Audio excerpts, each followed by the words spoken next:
Hello, Toros fans, and welcome to the Farmers Union Insurance pregame show.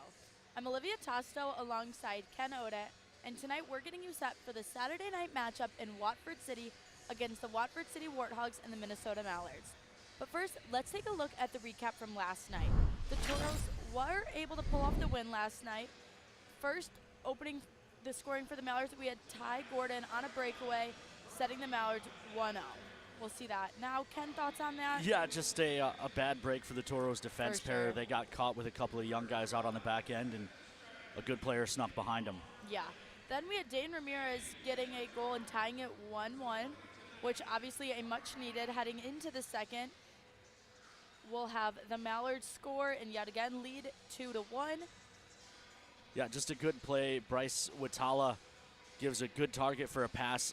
Cookie makes the first stop, but the second one, no help from the defense. They was able to put it behind him. But we see Braden Jockums get the Toros back in it, a little bit of a breakaway of his own. And then, him tying it up 2-2, and then winning with the power play goal redirected. And obviously a great game for him.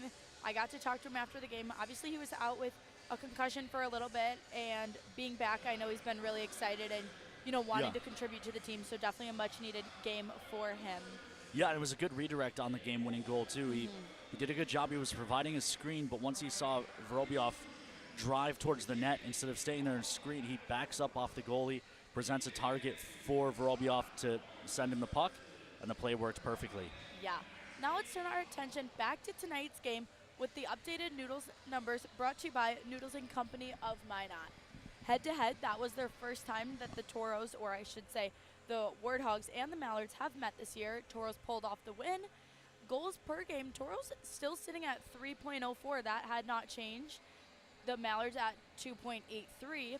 Then looking down, goals against game, Toros still pretty high at 4.39.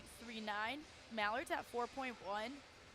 We're going to see that similarity in the power play and penalty kill, both just a couple points apart. But then the penalty minutes is what I really want to talk about.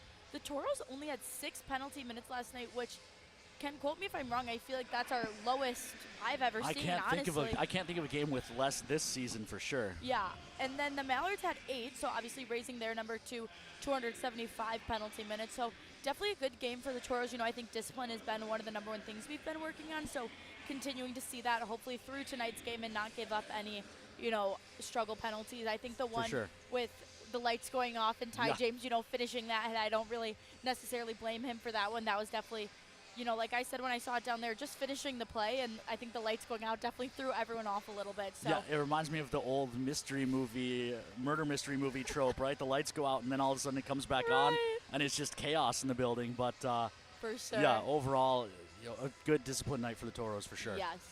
Now let's take a look at our Minotauros Booster Club players to watch. Going into tonight's game, I've selected Brian Cook. I think he's had some really impressive games recently, and, we don't have Devin Rusley here anymore while he's with the Cedar Rapid Rough Riders, so, it falls on Cook to just be that guy every single night, and I think he has been, and he's been doing a great job. I also have to say he did get his new pads, and he's been super excited to show those off, so definitely, really impressed. And I think also another thing when I go to do my interviews, he has just this contagious energy of the want to win and keeping the boys in good spirits. I think it's easy for a goalie especially to get down really easily, but that has not happened with Cook yet, and we constantly see him hyping everyone else up. And, being a younger guy, I think that's super important to maintain that maturity throughout a game. For sure, definitely. He's, I believe, the second youngest player on the team, one of the 10 youngest players in the league. So the guys want to rally around him, and the fact that he isn't one of the quiet goalies who doesn't talk to anyone, the fact that he engages with his teammates for sure helps with that. Ken, who did you select? I'm going with Arseny Vorobiev. He had the assist on the game winner last night, and overall I thought he was one of the more noticeable guys around the ice. For sure. And I think, getting the assist, you look at his numbers this year, they haven't been what maybe he was expecting in his second year in the league, but he had really good numbers for Fairbanks last year in a full season there. So I think as he gets comfortable with this system, I think having Artem Prima on his line, another Russian player, maybe helps a little bit. Sure. And, of course, Braden Jockums does all the little things right on a game-by-game basis. So having those two line mates as well, I think it's only a matter of time before Arseny starts to play like he did last season. I 100% agree. That will bring us to our home key group keys to tonight's game. Ken, what's your key to tonight's game? My key to tonight's game is vibes. You look at this group, it's been a roller coaster season all year long, right? The lows have been especially low. You look at that last losing streak that the Toros snapped last night, in which some of the games were pretty big blowouts. But while it hasn't been a particularly fun ride for Toro fans, if you take a step back and look at the last 12 games, overall, Toros are 6-6-0. Is that great? No, but it's certainly not nearly as bad as it maybe felt. So a win tonight gets the Toros to 9-12-3 on the season with 4 games left before Christmas break. The next 2 are against St. Cloud, who the Toros have beat 4 times already this year. So you sweep that weekend, and then you're only 1 game under 500 with a chance to go to North Iowa and really go into the break on a big roll, a 6-game win streak potentially. But again, after tonight, there's still 35 games left on the schedule. There's a lot of hockey to be played. In 2018, the Toros were in last place in the division in February, and we ended up playing in the Robertson Cup final that year. So, it's way too early to start eulogizing this team. Yeah, it hasn't felt great for the first half of the year, but overall, the Toros are certainly not dead. And, honestly, For sure. I know there's no Mallards broadcast tonight. You could say the same thing about them. Yeah, they're in last place, but they've played 4 fewer games than most teams in the division. Right. And, for them, a win tonight, they can also spark possibly a turnaround. There's still a lot of hockey left to be played. Yeah. My key to tonight's game is lock in. The Toros need to be focused and pushing to play that full 60 minutes. That's something we've, said the whole entire season, coming out every single period, playing through the entire thing. And with just 3 penalty minutes last night, I think we were really showing our discipline. We didn't have any penalties that, really were upsetting or set us behind a lot, and I think that was huge. And that's been our biggest struggle. So with only 6 minutes last night, 2 of those being that Ty James penalty, which only was still played 4-on-4, so Right. I don't think, again, it was a big deal. And the lights went out. Like you said, you can't predict that all the time. But the Toros need to continue to show discipline and be locked in heading into tonight's game if they want to pull off that weekend sweep. Obviously, just a big, weekend for us. And like you said, you're never out right away. So definitely continuing to push and hopefully be able to, get right back in it. Minotauros fans, now it's time to take out your phone to pull up the Minotauros mobile app to win prizes through tonight's game. The first game is the 4-Bear Sportsbook over-unders. The first one is going to be total combined penalty minutes set at 10.5. I think going in, they're going to be a little bit more physical tonight. I think both teams are really eager to get the win, so I'm going to take the over on that one. It was a pretty quiet night for the officials last night. Saw a lot of things that maybe could have been called in both directions that weren't. Same officiating crew tonight, so I have a feeling they're going to let them play again. I'm really on the fence, but I'm going to take the under. Interesting. The second one is total Toros shot differential set at, what does that say? Plus 5.5. 5.5. Ken, your thoughts on this one? Toros outshot the Mallards last night by 7, 29-22. A lot of close numbers. Yeah, I think the Toros are going to do that again tonight. I think they're going to outshoot the Mallards. I think the Toros showed to be a little bit faster than the Mallards last night. I think that made the difference. So I'm expecting the Toros to have the puck a little bit more and outshoot the Mallards again tonight. I'm also going to take the over on that one. I'm definitely feeling, like you said, I know that obviously I can't speak for the Mallards. I'd assume they're feeling the same, but I know the Warthogs, we should be saying, are really eager to get the win tonight. So I could definitely see them, having a lot of shots on goal. Like you said, we're still such a young and new roster, so many new guys. So definitely everyone's still trying to gain that identity. So definitely seeing a lot of shots taken tonight. The last one is total combined goals scored set at 5.5. I think, 5 last night. I think I'm going to take the over on this one. Yeah, when I was throwing this this set together for the app tonight, this might be the hardest over-unders one I've done ever since we've been doing this. We had a lot of close minutes last night. And goals, you look at both teams giving up a lot of goals this year, not scoring a ton. Last night we settled at 5.5, or at 5 total with the number of 5.5. I'm going over tonight. I think someone breaks out. I think everyone's a little bit more comfortable in the building. I'm going to take the over, which will bring us to our McDonald's Toros trivia question. A bit of Toros history in this one. Which Toros goalie has the franchise record for shutouts in a season at 6? Was it Tyler Parks in the 2011-2012 season, Ate Tolvanen in 2014-15, Nick Grabko in 18-19, or Keenan Ranciere in the 2020-21 season? I Any think guess? I'm going to go A, Tyler Parks. All right, Tyler Parks, first Division I commit in franchise history back in 2011. Not a bad guess at all, but fans, you get your guess in, get a chance to win a free lunch from our friends at Dakota Drive McDonald's, who just opened a location literally like a week ago here in Watford City. We ate there last night after the game. Yes, we did. It was very good. I was very hungry after the game. Toros fans, make sure you head to the Rough Riders Center Dash and get your bids in on the Watford City jerseys. Definitely ones you don't want to miss out on. They are incredible. Ken, do you have any final thoughts before tonight's game? Yeah, I go back to my keys to the game and where both of these teams are in the standings. It's easy for fans or players to get discouraged about where they are this season. But, you know, like I said, Toros were in last place. Of course, there were only 6 teams in the division in 2018, but the Toros were in last place in February. They managed to battle back, get hot, and get into the playoffs, and then they were absolutely rolling. They rolled through the Central Division playoffs, went to the Robertson Cup, knocked off a record-setting Fairbanks team in the semifinal, and then lost the championship game 2-1 to Shreveport. So, you know, things might not feel great right now for either of these franchises, but there's still a lot of hockey to be played. These guys, for either team, can use tonight as a launching point to turn their season around, and how they finish between tonight and the Christmas break. The way they finish up between tonight and the Christmas break will make a huge difference into how the second half sets up for either of these clubs. I think it is time for intros, so we will turn it over to the PA system. I don't have the public address announcer's name here. I apologize, but we'll turn you over to the PA for tonight's starting lineups. Rider Center. Here is tonight's Edward Jones starting lineup. First, for the Minot Mallards, starting at left wing from Hartsdale, New York, number 21, Joseph D. Laurentiis.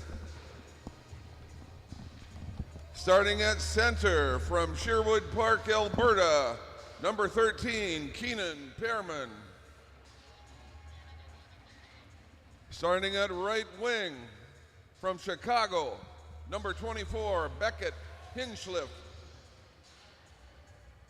Starting at left defense from Newmarket, Ontario, number 3, Deke Davidson.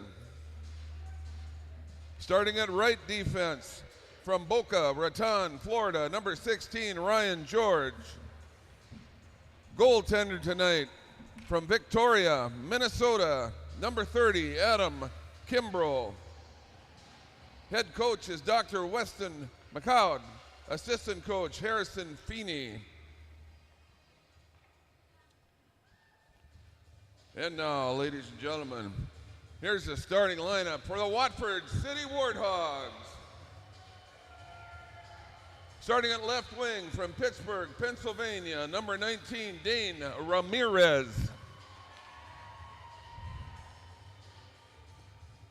Starting at center from Bratislava, Slovakia, number 62, Jakob Habla. At right wing from Farmington, Massachusetts, number 13, David Nichols. At left defense from Scottsdale, Pennsylvania, number 9, Anthony Spadaro. At right defense from Council Bluffs, Iowa, number 2, Ty James. Goaltender tonight from St. Louis, Missouri, number 44, Brian Cook. Head coach Tyler Ebner. He's assisted by Mike We're Meredith. moments away from puck drop. We're going to send you out to commercial break. When we come back, drop of the puck between the Watford Warthogs and the Minnesota Now, Mallards. ladies and gentlemen. Hi, I'd like to add my new motorcycle to my insurance policy, please. Greetings. Is it a moped or unicycle? No, it's a motorcycle. Unicycling enhances core body strength. No, it's a motorcycle. It has 2 wheels, a seat, handlebars. Can I speak to a live agent? Impossible. All agents have been neutralized. At Farmers Union Insurance, technology is important, and so is finding the best options for our clients, person to person. Farmers Union Insurance. Local agents, more options, great rates. At Northwest Tire, we're part of your community, and we want you to be part of our family. We're about more than tires. We're about superior customer service to keep your vehicles and equipment safely rolling down the road. If you'd like to join a company that truly cares for our customers and employees, come work with us and become part of our growing family. Apply at nwtire.com. Northwest Tire keeps you rolling down the road. Hey Minotauros fans, welcome to Caves, your home ice advantage for home technology, home convenience, and home entertainment. From game day on the big screens, to smart home upgrades, to keeping your house secure, plus car audio and a huge selection of game room gear and accessories, our team sets you up with a winning game plan. Stop by Caves in Minot or visit us at cavesnd.com. With Caves, you will always be in the game. Go Minotauros!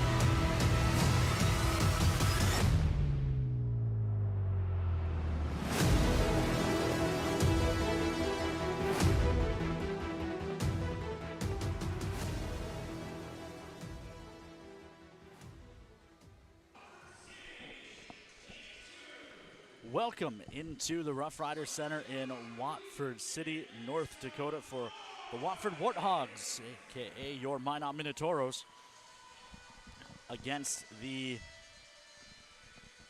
Minnesota Mallards, who, I don't know this PA guy. Like I said, we're a neutral site game, but he may have been thrown off during intros. There used to be a junior team, or a baseball team, I should say, in Minot that was called the Minot Mallards, so that may be part of his confusion. Either way, we're almost ready to drop the puck. Take a look at your SRT starting lines. A few changes. Morelli draws in between Vicklin and Edwards. And Dawson and Preem come in on the back end for the Toros. Make that Warthogs. I'm sure I'll make those mistakes a few times tonight. Puck is down, and your Warthogs control on the near side. Ramirez touches the middle of the ice. Nichols hands to Habla. Quick shot, gloved and held for a whistle by Kimbrell.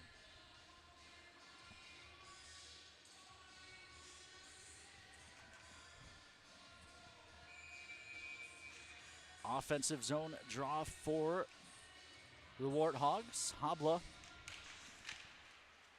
wins it back. Played down the wall. Turning on the far side is Nichols. Or make that Ramirez. It's poked free from him. Gathered up instead by Hinchcliffe. Turned over. Nichols passed to the middle. Missed Ramirez and Habla. It split them. I'm not sure who was the intended target. Played back to the point. Ty James keeps it for a shot that's blocked out front by George. Near side, trying to get out is De Laurentiis. He's able to bank that to the Toro blue line. Spadaro takes over there. Spadaro to the near side, Ramirez. He flips it in. It gets through Domina to the far corner. Pressure applied by Jockums. He tries to poke it free. It'll roll to the near corner where Christman takes over. He moves it up the near side wall. It gets by Schwarz and Berg. They go to the end wall. It's Bovey in the far corner. He's bumped down. Puck to the near corner. Solominski uses the boards to flick that up the ice, but it's kept in and played back down into the near corner. Solo has it again. Plays it across for Schwarz. Works it out. Vorobyov has trouble getting out of the zone. Warthog's able to jam it out. It's dumped right back in over Cook's net. Solominski back on it. Solo carries ahead for the Toros. Hands off far side. Vorobiev couldn't quite settle that bouncing puck down. It's picked up instead by Smith Connect. Spun around to the near side. Kenny pokes at it. The pinching defenseman gives chase all the way behind the net. Pressure applied by Morelli. Morelli had a few goals in this building over the years. Starting in Minot youth hockey, playing out here, and then the last couple years in the Warren Watford, the preseason set the Toros play against the Bobcats in this building. Near side, Gabe Kenny dumps it in, takes a hit for the effort. Kimball out of his net, pokes it. Marlon Edwards tries to glove down to the stick, they jam it up the near side wall. Wickland couldn't get there. Instead, it's the Mallards. Dropped back. Vitala, shot blocked. Follow-up try. It goes off the outside of the cage. Wickland ahead. Pushes it into the offensive zone, and it will go for an icing. Icing is brought to you by our friends at Minot's Finest Collision Center, 1726. Left to go here in period number 1. We've got several fans checking in tonight. Dan Rusley checking in on everyone. The Seversons in Minot. Lucas Smeested. The Brits in Minot. Charles Wilburn, Wally and the Mox from Williston. The Kings are tuned in at Applebee's in Minot. And Tanya Shaw-Kennero in Richardson for a long shot that's tipped off the outside of the catching glove of Cook. Warthogs take over. Wickland flips it, bouncing puck. Gloved and held by Kimbrell, who holds for a whistle. 17:06 left to play here in period number 1. Still no score. Sidorov directing traffic before the draw. Wins it to Affonen. Quick shot, save made. Rebound. Poked to the wall. Sidorov's attempt to jam it towards the net was foiled to the middle of the ice for Duchesne. He's forced to turn, drops it back to the blue line. It's Davison trying to cut in, gets help, long shot, that goes off the glass. Cook was down low trying to see that through traffic, and the shot missed high. Toss across the far side, took a deflection, and now it's a 2-on-1 if the Mallards hurry. Duchesne lost the handle. Schwartz poked it away to the near side. Affonen speeds up ice. Daniel Affonen hits the brakes, the hash marks, tries to feed Habla, but it's broken up. Habla tries to sweep it to the point, only to have it taken away. Pierman going the other way. Pierman to the corner, tries to roll it in front. A jam play. Cook makes the first save, and the rebound rolls in behind the net. They'll joust along the end boards. Cat Preem has a man pinned. But Mallards eventually win it. Turnaround try blocked by a good stick from Affonen, but Pierman able to find it. He puts it in behind the net. Preem pins a man again and then gets put in a headlock. Meanwhile, it's shot fought off by Cook. Preem wants to go, and he will. Well, there's your over for penalty minutes right off the hop. As we've got 30 penalty minutes right there. As Cat Preem and Beckett Hinchcliffe tried to go, but Cap lost his footing early in that one, and as soon as he went down, linesman jumped in, so I don't know that either guy feels like he got his money's worth on that one. 30 penalty minutes between them. As you get another look, one good hit, and then Cap came over the top and then just lost his balance. Give the fight win to Hinchcliffe on points perhaps, but either way they'll sit for 15 minutes with 15:35 left to go here in the first period.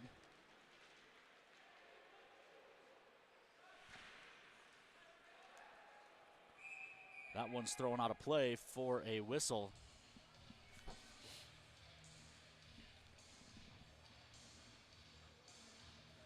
During the pregame show, when we were discussing that one of the 4 Bear over-unders, I thought about pointing out that Cap was in the lineup and taking the over,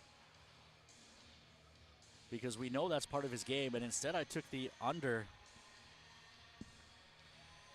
trying to read the officiating crew. Silly me. Long shot from the point, sails wide.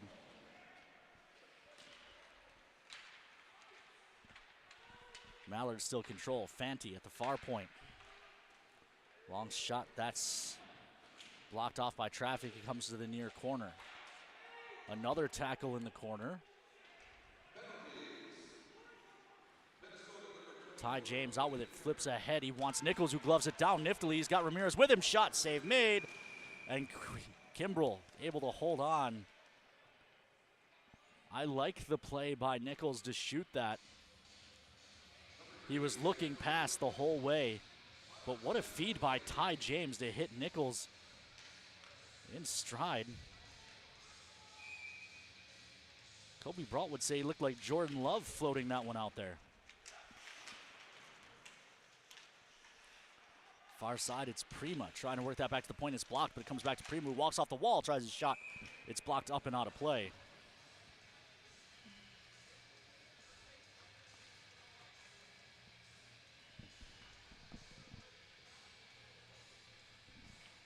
Draw will be to the left of Kimbrell. Another quick shot, save made. Rebound poke to the corner. Toros shooting early and often in this one.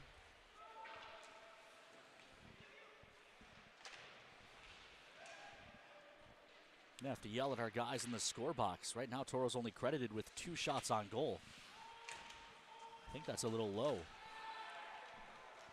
Big hit, but the puck moves forward.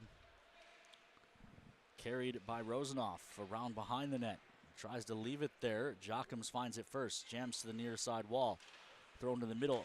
Davison couldn't catch it cleanly, and now the race is on. Vorobioff can't quite get there. Good angle taken by Ryan George. Puck thrown into the Warthog end. Mallards find it first. One-timer fanned on by Duchesne, who was walking right down the middle. Shot, that goes wide. Rebound checks up behind the net.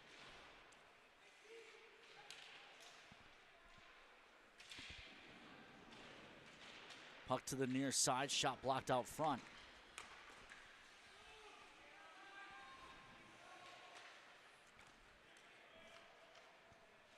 Dump in on net.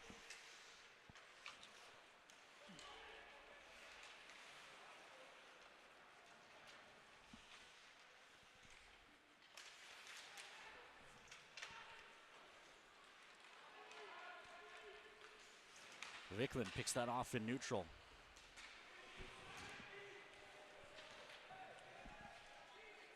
Toros find it. Morelli chips and looks to chase into the near corner. Rings it to the far side. Gets to Dawson at the point. Dawson cuts the middle. Hands down low for Vicklin. Vicklin turnaround tries. Save made. Rebound to the corner.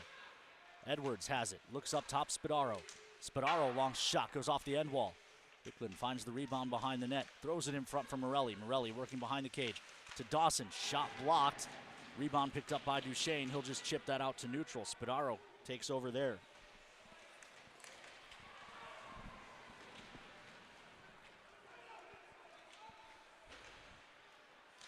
Loose in neutral. It's Edwards. Taken over by the Mallards. Watson on the near side.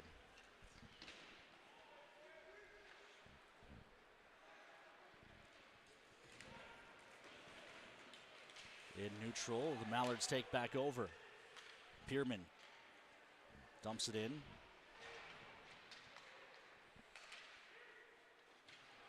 Flick to the near side. This will go for an icing. Icing is brought to you by Minot's Finest Collision Center.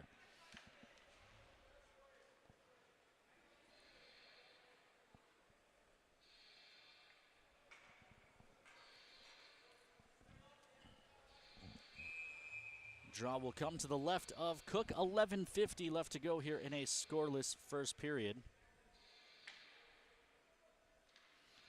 More fans checking in on socials. We've got the Coreys in Glenburn.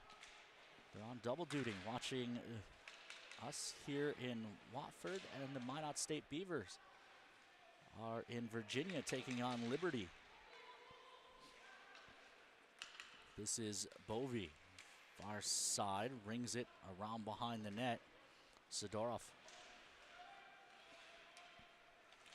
Near side. I believe Ben Hughes still the head coach at Liberty, the first ever Toro captain. Played his college hockey at Liberty. Now is coaching the team as Bovey's shot is blocked wide by Solominski. Another shot, that one's fought off by Cook, but a big rebound given to the far side. Affinen finds it first. Plays to the near side. Knott drops it back. Schwarz looks across. That pass found no one. Instead, the Mallards take over. They promptly boot it. Habla does the same, and the Mallards are back on the attack. Witala looking for a lane. Good shot blocked by Schwarz to stick with it and get the skate in front of it. That one deflects out of play for a whistle. Billet Ray was here in the building last night, checking in from home tonight. Aaron and Michelle Blivin back in the Magic City. Stephen Lawrence listening on his earbuds while doing a party bus run. Kayla Dosh at home, and Mama Lawrence and the kids checking in from home, just a block away from my house. And the Solos are in Connecticut. Far side, Vorobyov takes over. Banked ahead. This is Kenny flipping one that will end up on net to be held by Kimbrell.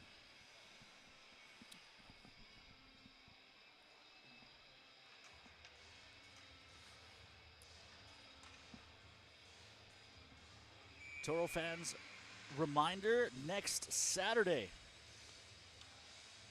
is the Teddy Bear Toss. Olivia, you've got more on that. Yes, obviously super excited for the Teddy Bear Toss on Saturday night, so make sure you're getting your tickets and getting your teddy bears ready. You'll see a lot of social content this week with the boys and some teddy bears, definitely trying to hype that up. Obviously super exciting, and I feel like one of the first posts will be the boys guessing who's going to score the first Teddy Bear Toss, or the Teddy Bear goal, so definitely one to be at the Mesa for. Last year, 1,932 teddy bears. Wow. See if we can't get over 2,000 for the first time. For sure, that would be incredible. Definitely a goal to reach.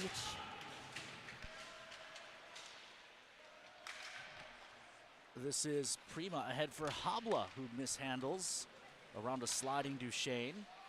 Habla on it there. Habla forced wide in neutral. Can't squeeze through a hip check from Gordon.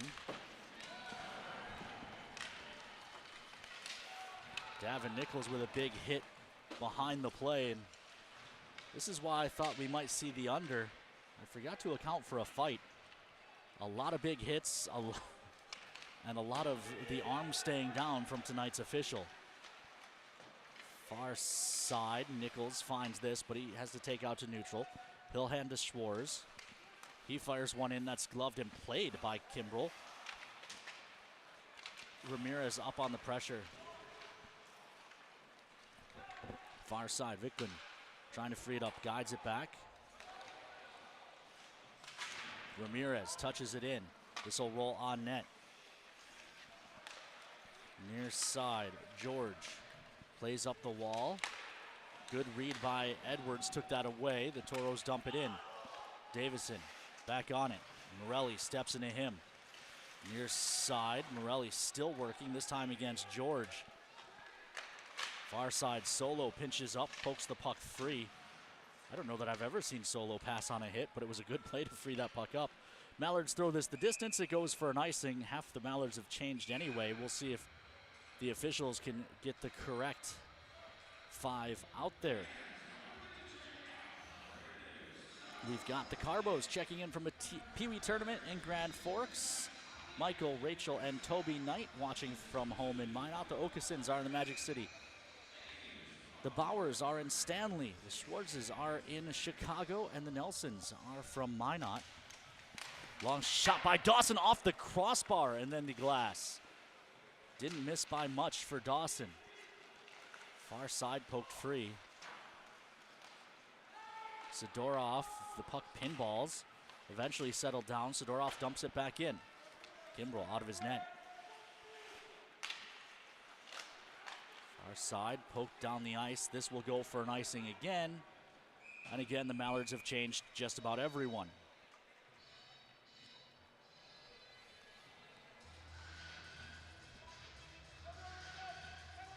This is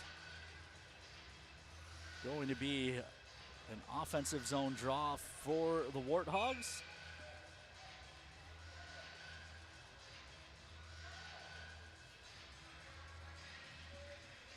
Krista Corey, sad that she and her husband will miss the teddy bear toss, but they've got people coming in their seats to throw bears.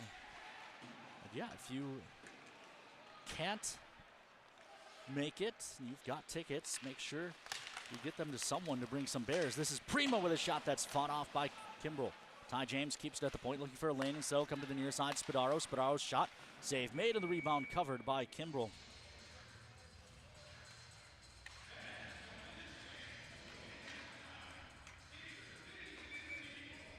Draw to the right. No, we've got our media timeout. We'll keep it here, take a look at that last scoring chance for the Toros. Primo with that initial shot on the rush. 7:14 left to go here in period number 1.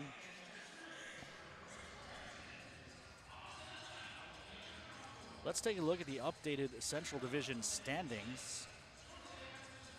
The Austin Bruins leapfrog the Bobcats, which means in the last 3 weeks we've had 3 different teams.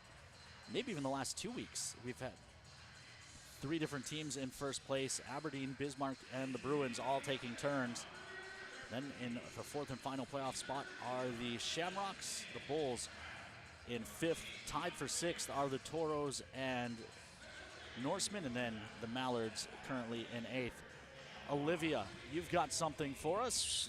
Yeah, obviously super interesting last night. St. Cloud ended up beating the Aberdeen Wings, so definitely an upset game. You know, obviously we did sweep St. Cloud, so then seeing them come and beat Aberdeen was super impressive. So definitely a team to now, you know, be looking out for as we head into seeing them. Yeah, certainly won't be a pushover next weekend. Toros sure. are 4-0 against them. Toros have also knocked off the Wings this year. The Wings, who looked like they may be unbeatable at the start of the season, their only loss came to the national team U17s, as there's a long shot that goes wide on. And, you know, I think, Ken, that's something we've said this whole season is we've showed up and showed out to so many different games. We've beat Watertown. We've beat Bismarck in preseason here in Watford. So definitely, you know, not giving up like you and I talked a lot about in pregame. There's a long shot that's gloved and held. But, yeah, the Toros have definitely shown up at times this year. They've shown they can play with just about anybody. Like you said, knocking off the Wings. You know, this 5-game losing streak that was snapped last night started with a game that the Toros had multiple 3-goal leads on the Bruins, only to lose that game 7-5. So certainly this Toro group can play with just about anyone. It's just a matter of putting it all together on the same night. Mallards control the draw on the near side. Habla tying up with Pierman. The puck rolled down the ice. Solominski back on it. Near side. Habla rolls it up the ice. Goaltender came out to play, so there's no icing.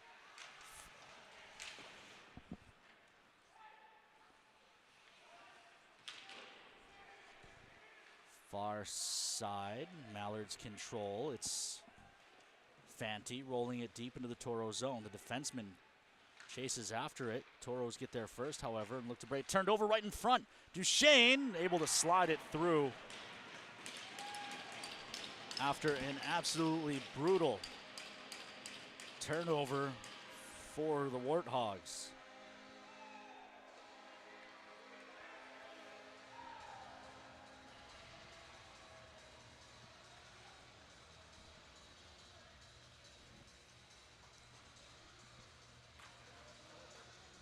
This is one that just can't happen if you're the Toros. Puck put right on Duchesne's tape, and he's able to walk in to make it 1-0. Toros control the draw as play restarts, but it's taken away by Duchesne. He lost the handle. Morelli pokes out to neutral.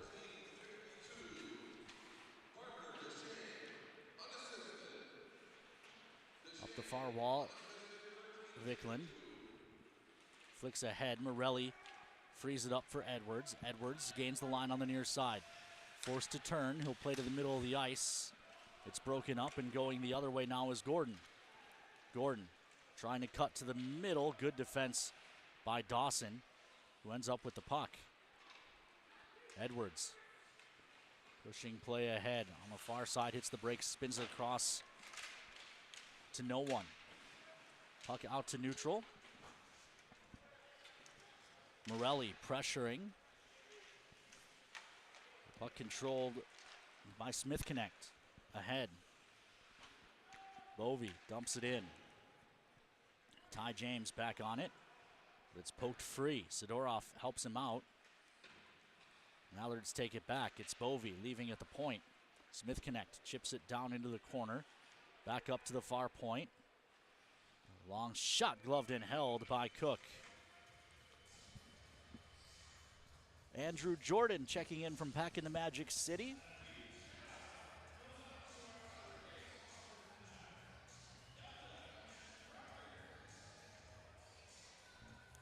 Draw will be to the right of Cook.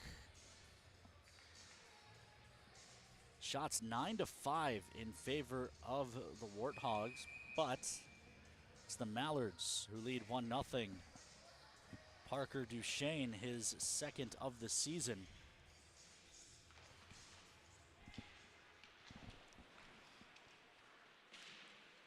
Warthogs win the draw, chip out to neutral.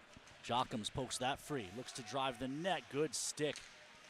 Breaks that up, it was Rosenoff, but a shot, and Prima just powered one through. Warthogs tie it up. That was an absolute rocket.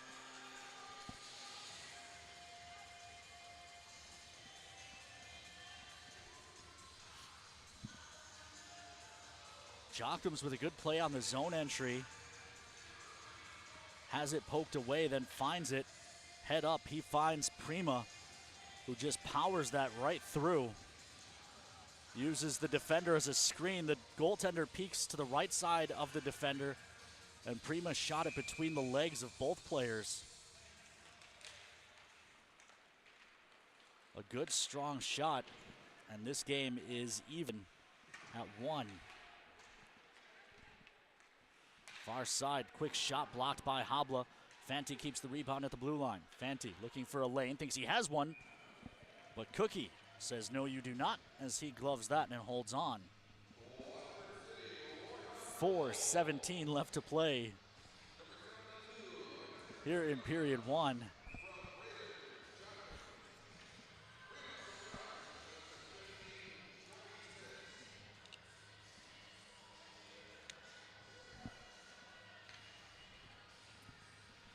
Draw to the right of Cook. Quick shot. That one stopped by Cook as well. This is Ramirez. Gaining the zone on the near side. He's escorted to the corner. Like animals in the ark, 2x2. They dig along the wall, but it's eventually dug out by Vanderway. Played up ice. Vanderway hit hard by Dawson as he rolls that into the Warthog zone. Near side, this is Ramirez. He's hit hard. George with it back in his own zone. Banks across the far side. Morelli and Ramirez pressuring. The puck is up ice on the far side. Laurentiis. Good stick by Kenny, who then drills Durentis into the wall. Durentis slow to get up. He is up, though. Kenny finds that. Pokes it along. It's up ice for Ramirez. Dane drops. Spadaro fires one wide. Ramirez looking to hunt the rebound down. Puck poked free. George in the corner. taken back by Vicklin, throws in front. There was no one there for the Toros. A couple of guys had gone off to change. Meanwhile, Mallards doing the same, leaving the puck right there for the Toros to dump in. Near side, they pressure. Sidorov on Davison, who drops it back for George. George tries to use the net for safety, but has to quickly play ahead to Spino. Briggs Cannot takes over for the Toros. Pass to the far side. Over skated. Sidorov finds it. Flicks one in, and pressure arrives from Cannot. So Kimbrell will Cannot play that puck. He'll cover it instead. 2.5 to play here in period one. Warthogs and Mallards even at aces. Charles Wilburn approves of the shot by Prima. As there's another one that deflects up and out of play. That one off the stick of Solominski. And the Tims checking in from Phantom of the Opera in Minneapolis.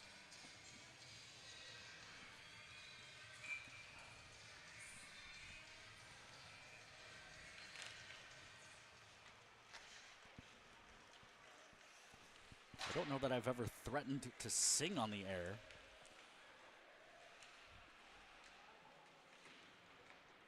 I guarantee you won't hear me belting out Phantom during the broadcast. Far side, they dig along the boards.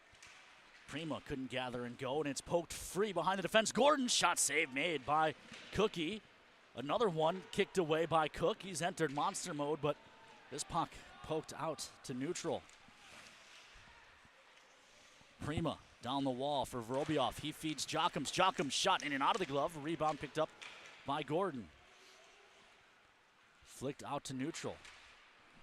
Dumped in by the Toros, but they peel off to change, so the Mallards able to retreat and retrieve without pressure. Smith Connect has it poked free by Dane Ramirez. Dane along the wall looks to drive the net, force him behind. He'll play to the far point, Dawson. Dawson to the near point, Kenny. Kenny dumps it down low. Ramirez with the reverse hit, frees it up for Nichols. Nichols rolls it on net for a cover by Kimbrell. Here's another look at that scoring chance for Jocks. Prima turning on the wall. And Jockums with a good lane to drive the net. Tries a shot, just couldn't find the space on the glove side. Habla on the draw for the Warthogs, wins it back. Dawson off that draw, tries a shot that's blocked up over the protective netting. See, that to me looked more like a Jordan Love pass, Kobe. Palindrome on the clock, 1:11 left to play here in period one. We're even at one.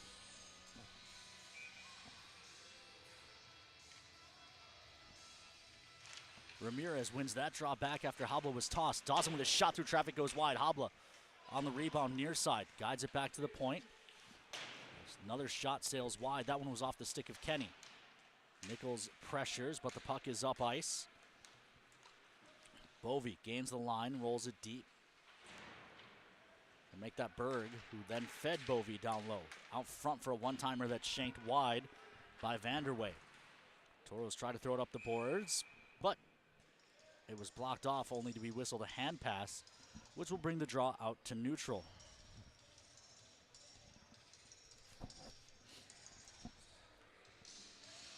.9 seconds left to go in period one. Final minute of play of every period brought to you by our friends at Northern Plains Equipment.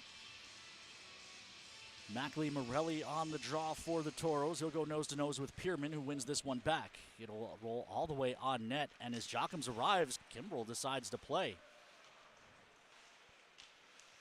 Down low, George banks up the boards.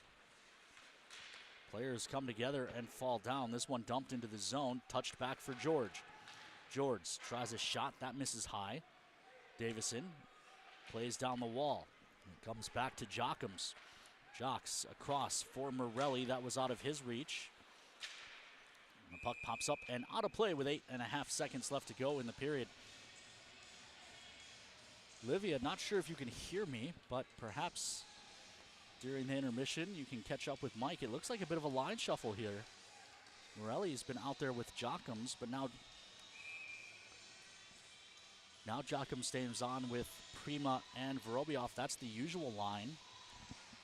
But Morelli and Jochums both center their respective lines, so usually they would switch for each other. As that was dumped in, the horn will sound to end the period. 20 minutes in the books. Warthogs and Mallards even at aces. We will take a short commercial break. When we come back, Olivia will be on the bench for the Farmers Union intermission interview. The Four Bears Casino Sportsbook has a new look. Enjoy Vegas-style betting in comfort. Play and qualify to win trips to Vikings or Raiders NFL games. Order a drink at the dedicated bar. Then kick back in a lounger and watch the full wall display. Feel the action all the way to the final moment and claim your winnings. Book it for private draft parties or game day too. Visit the remodeled Sportsbook at Four Bears Casino and Lodge, 4 miles west of Newtown. Welcome back inside the Rough Rider Center in Watford City, North Dakota. The Warthogs and Mallards are even at aces after one period. Olivia Tosto is on the bench for the Farmers Union intermission interview. Thanks, Ken. I'm joined down here with Gabe Kenny. Walk me through the momentum going into tonight's game.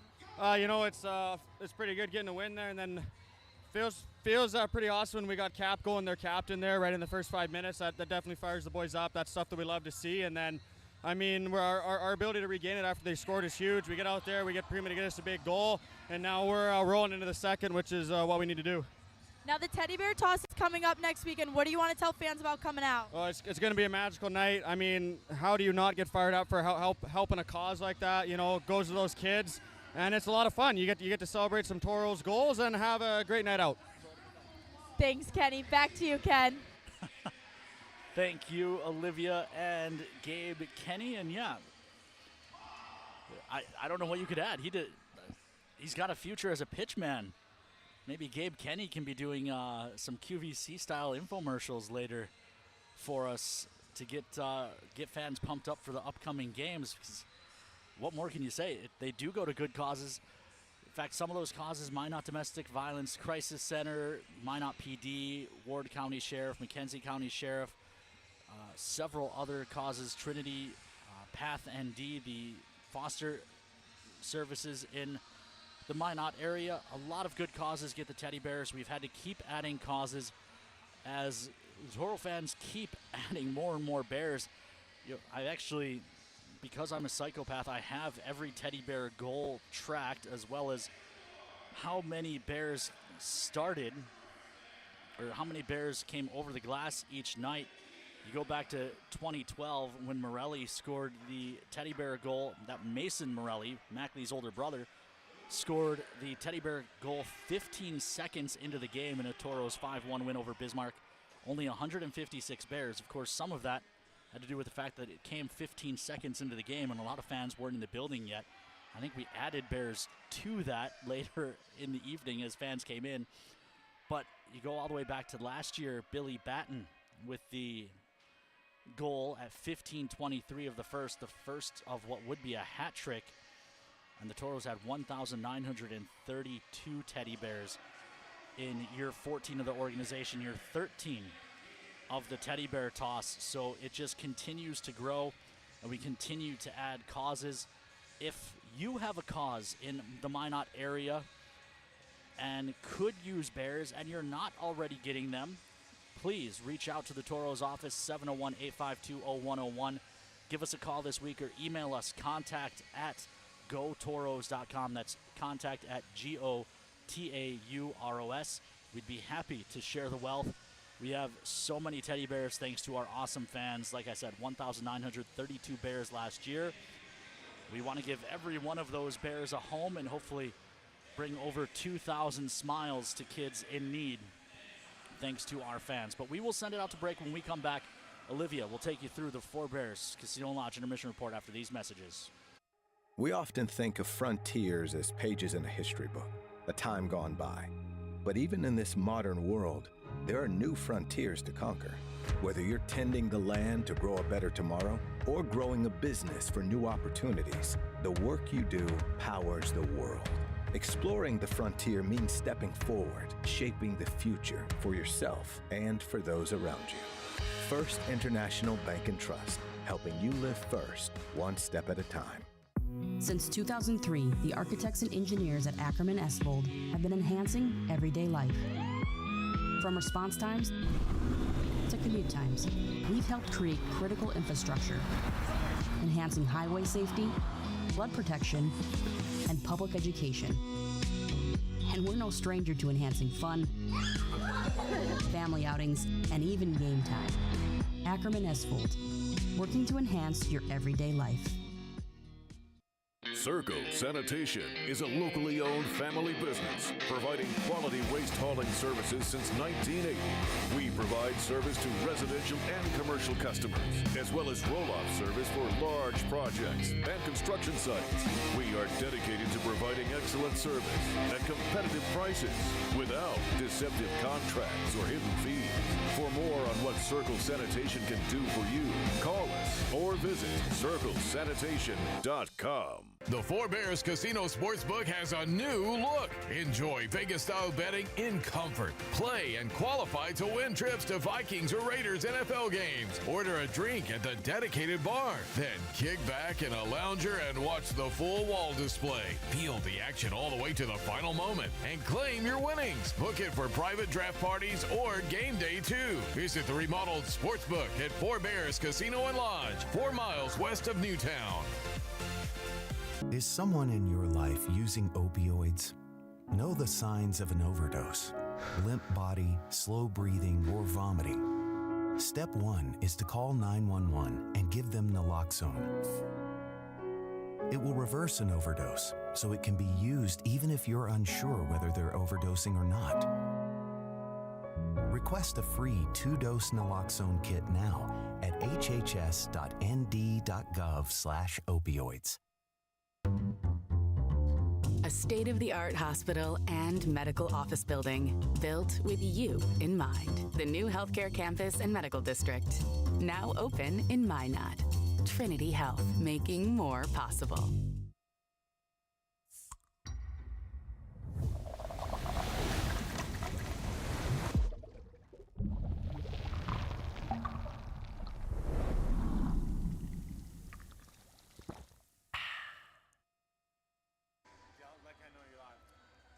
And we are live. Welcome back to the Four Bears Casino and Lodge Intermission Report. I'm Olivia Tosto. Today we're going to go through some highlights and then check some out-of-town scores.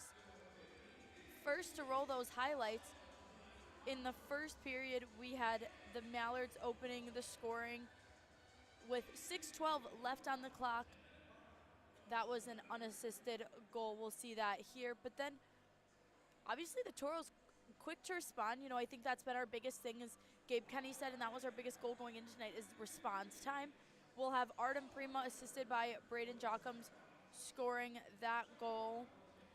Obviously, Artem, one to watch out for sure. Been really impressed with his game recently. We'll see that right here.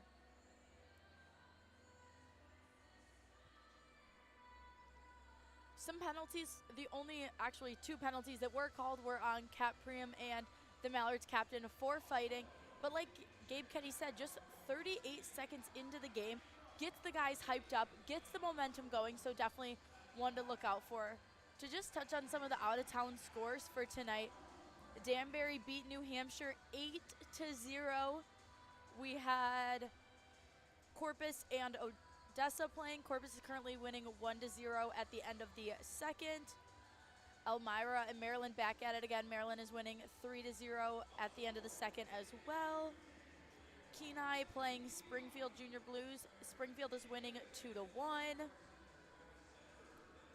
Watertown and North Iowa. Again, this is a huge game for the standings in the Central Division. North Iowa's winning 2-0 with about 10 minutes left to go in the second. Aberdeen and St. Cloud. St. Cloud is yet again ahead 2-1 with 13 minutes left to go in the second period. So definitely another game that we'll want to keep our eye out for. Janesville and Windigo. Windigo is winning 2-0. And Bismarck and Austin currently tied 1-1 with 1 minute left to go in the first, or 1.5 minutes left to go in the first. Obviously, both of those games big to keep out for with all of those teams standing above us in the Central Division. Someone's got to lose, someone's got to win, so hoping that those point totals will help us hopefully move up. We are going to send it out to a break, and when we get back, we'll have some USHL scores, and then I was able to sit down with Mac Morelli, so you guys will get to take a look at his interview.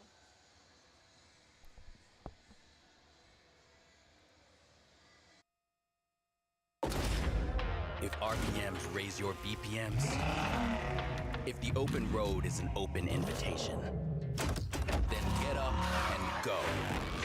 Go turn some heads. Go turn a wrench. Go windows down. Go volume up. Go in. Go out. Go off. Napa has America's largest network of parts and care, here to keep you firing on all cylinders. Your plan speaks volumes when you're going to have a drink. Be intentional to ensure your safety and the safety of others by keeping just a few things in mind. The first is to look out for your friends and be the designated driver. Even if someone says they're fine doesn't mean they are. Second, incorporate water into your night. Ordering a glass can encourage your friends to take note.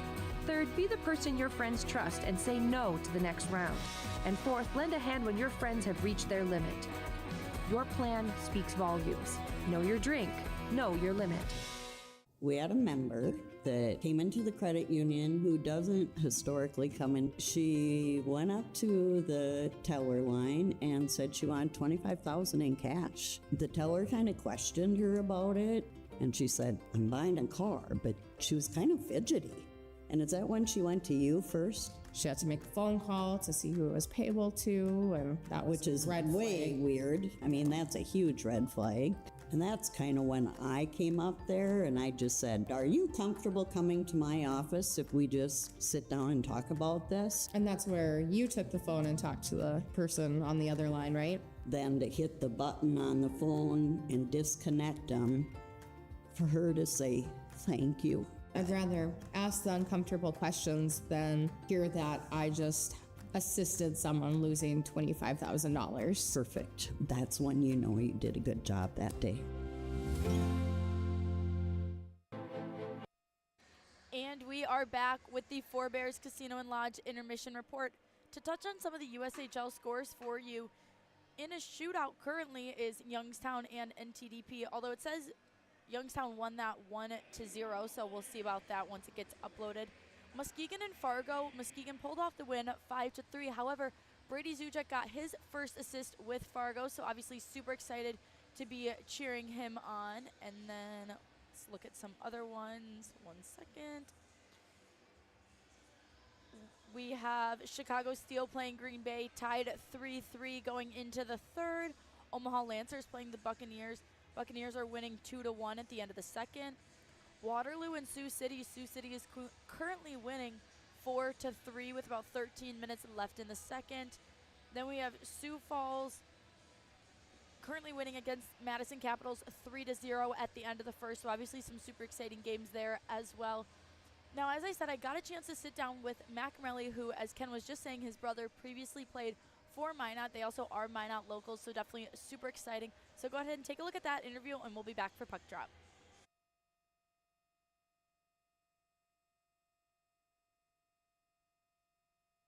Hey Toros fans, I'm joined today with Mac Morelli. We're going to sit down and talk a little bit about his hockey career and how he got started. Mac, when did you first start playing hockey? When I was 3 years old. Obviously, you come from a hockey family. What has that influence been like for you? Yeah, it's been pretty special growing up with my grandpa and dad both playing at UND and watching my brother play at Omaha. It's been pretty cool and pretty special to see. What's the best advice a coach has ever given you? Probably work hard and get to the net.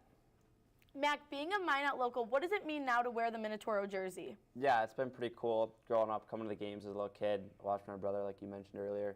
It's been pretty special to grow up my whole life with them here and now wear the jersey. Now, we talked a little bit in Bismarck when you scored the goal. How did it feel to contribute to such a heated rivalry? Yeah, it was pretty fun. Growing up as a little kid, watching the Minot versus Bismarck games, it's always one you look forward to, always one that's circled on the calendar. So yeah, it's pretty cool to live it and scoring it. Did you always imagine and dream of playing junior hockey in Minot? No, didn't really set in. I guess just as a little kid, it was always kind of a dream, and then happy it came true. Now, last year you played on the team for 10 games, but obviously decided to stick with your high school career. How was that? Yeah, it was fun. We had a great group of guys, good run at the state tournament, and I'm glad I chose it, and it was fun being here before and after the season. What does representing your community here in Minot mean to you? Yeah, it's pretty special. Watch my brother do it and see how successful he was and how cool it meant to him. It's pretty cool to take after his footsteps and now live it myself. Obviously, now let's talk a little bit about your brother. He used to play here in Minot. How has that been like? How did he influence your time here? Yeah, I think just coming to the games every night, hearing about how his day was at the rink when he came home every day, it's pretty cool to kind of translate that into my life now and still talk to him about it and compare what we've done together and, yeah, talk about it. And obviously not having to move away from home to play, is that, I bet, super nice? Yeah, it is. Great benefit. Be with my family every day. It's pretty special. How has your game evolved since you've joined the Toros? I think just pace of play, trying to get stronger and faster. So, yeah, I'd say stronger and faster. How would you describe the atmosphere playing here at the Mesa? Yeah, I think it's incredible. Every night, the fans, they're top-notch, always giving their all, and it's pretty cool to watch them get rowdy. What's your favorite part about playing for Minot, both on and off the ice? I'd say on the ice, definitely the fans. They make home games such a blast. Always thankful for them and the energy they bring. And I'd say off the ice, just the support within the community. It's pretty cool to watch the community come together for us. What goals have you set for yourself going into this year? I think being a good teammate, being a guy everyone can like and trust, and also team goal is just to win as many games as possible. Being from Minot, what advice would you give to little kids in the community that want to follow in your footsteps? Yeah, I'd say work hard, set your goals, and just do your best to chase them. What was the biggest adjustment coming from high school hockey and then right into the NHL? I'd say definitely the speed and the strength of guys, just getting used to that and trying to work on that in the off-season to prepare for the season. Is there a particular teammate either this season or last season that has really influenced your career here in Minot? Yeah, I think I'd say Ty James for sure. Coming in a couple years ago, he was always the guy that greeted me first, made me feel most welcome, and it's carried on and built a pretty good friendship. Do you guys spend a lot of time together both here and outside of the rink? Yep, usually every day or a couple days a week we hang out and do some stuff. Pickleball, right? Yeah, Ty's beat me a couple times, I beat him. It's a fair trade. How do you mentally prepare going into a big game? I think just getting a good stretch in, taping my stick, just being a little loose, not too focused, talking with the guys, but yeah, like you said, getting prepared as much as I can and make sure I'm ready to go for puck drop. Do you have any superstitions before going into a game? I say just same stretch routine, tape my stick at the same time, give Ty a fist bump before we go up for warm-ups. Is there a fun fact that maybe the fans in Minot might not know about you? Fun fact. Well, let's say I can juggle. Really? Mm-hmm. Fans, this has been Getting to Know Mac Morale. We'll see you next time. Thank you. If RPMs raise your BPMs, if the open road is an open invitation, then get up and go. Go turn some heads. Go turn a wrench. Go windows down. Go volume up. Go in. Go out. Go off.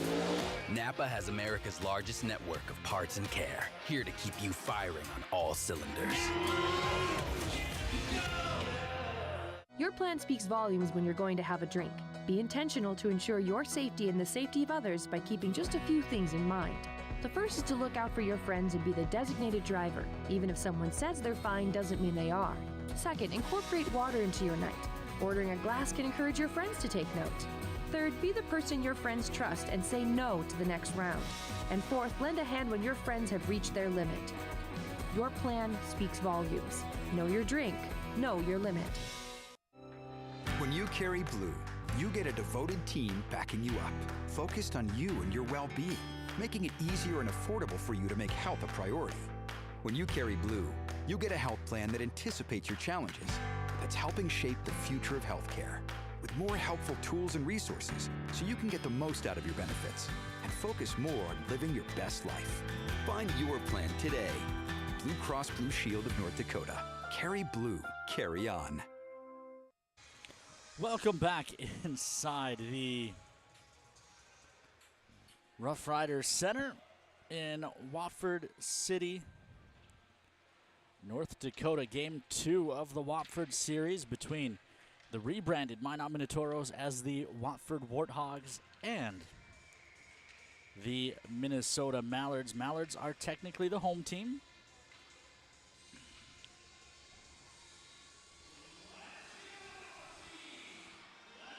Despite the Toros being called the Watford Warthogs. Had a question during the intermission from Billet Ray asking if the teddy bear toss has gone up every year, and it has not. Started with 156 bears, like I said. Mason Morelli, the first teddy bear goal in franchise history, came in the second season of the franchise, just 15 seconds into the game. There's been a couple years where it's gone down. It didn't really get huge until we moved into the Pepsi rink, the new building in Minot. Of course, that more than doubled the capacity for our fans. As a chance out front for Nichols doesn't go. Follow-up try fired into the corner. I went from being able to put 1,200 fans in the Eck rink to 2,500 fans now in the Pepsi rink. The shot sails wide of Cook's net. So the number stayed under 500 until we moved into the Pepsi rink. That first year in the Pepsi, 672 bears. It steadily increased with the exception of the COVID year when we played with an attendance restriction. And even that year we still had 534 when we were limited to 400 fans a night in the building. So this rolls deep. I'm sorry, 800 fans a night in the building at that time. Touched ahead. Big collision. Pinballs back to the Mallard blue line, but it went over 1,000 bears for the first time in 2022. A 4-3 win over Bismarck. There's a shot that goes up and out of play. 1,427 bears that night after just missing the 1,000 mark the year before, 972. So yeah, since the COVID year, 972 bears in 21, 1427 in 22. Chad Mueller got the teddy bear goal in 2023 for 1,613 bears. And then that Billy Batten goal against these Mallards. It was the first in what would also become the fastest hat trick in franchise history for Batten, bringing 1932 bears to the ice. He scored another one right after the bears were cleaned up. It was intermission, and he scored, I think, on like the second or third shift of the period in the second for not only the natural hat trick, but again, the fastest in franchise history. This is Rosenoff dropping it back. Good stick by Solominski to free that up. Rosenoff puts it towards the front of the net, picked up by Morelli. Mackley Morelli hands to Vickland. Hughes bumped off the puck. It's picked up by Gordon. Swings it across to the far side. Carried up ice. Davison tries a shot save made by Cook. Rebound was there. He kicks that away as well.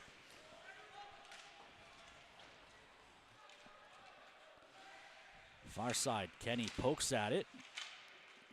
It's jammed back into the corner. Edwards moves it around to the near side. Caprime with a shot, or a pass up the glass that almost came up here, but fortunately caught the very top of the glass to stay in. Dangerously close to too many men. Toros find it and dump it in. No one actually played the puck, the reason no whistle goes. Turned over, but not, or cannot, I should say. Was unable to gather that in. Duchesne, who has the goal for the Mallards, tied up by Ty James. Gordon shows up in support, but Affinen takes it away from him. Hands off to Spadaro. Spadaro hoists one ahead to no one in particular. George will settle it down first. George up the near side wall.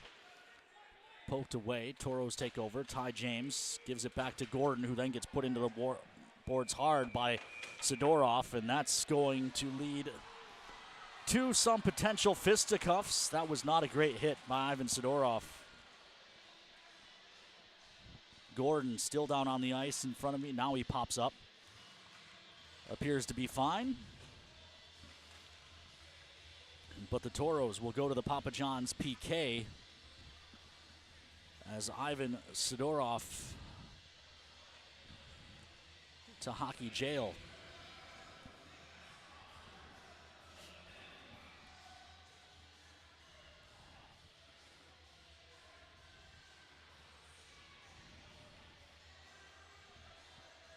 Here's another look at that hit. Yeah, that's not a great hit by Sidorov. So he will sit for 2 minutes. Draw controlled by the Mallards.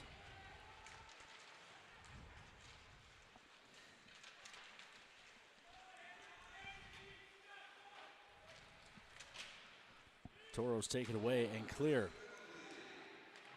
19.35% on the power play are the Mallards as they are playing at the wrong end of the ice right now. Jockham's with that shorthanded chance to be gobbled up by Kimbrell.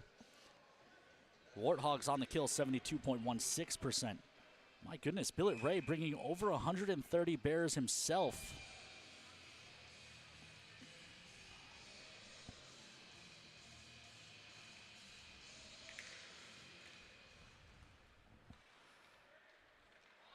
That would almost match what the entire crowd threw that first year. 156 when Mason Morelli scored, so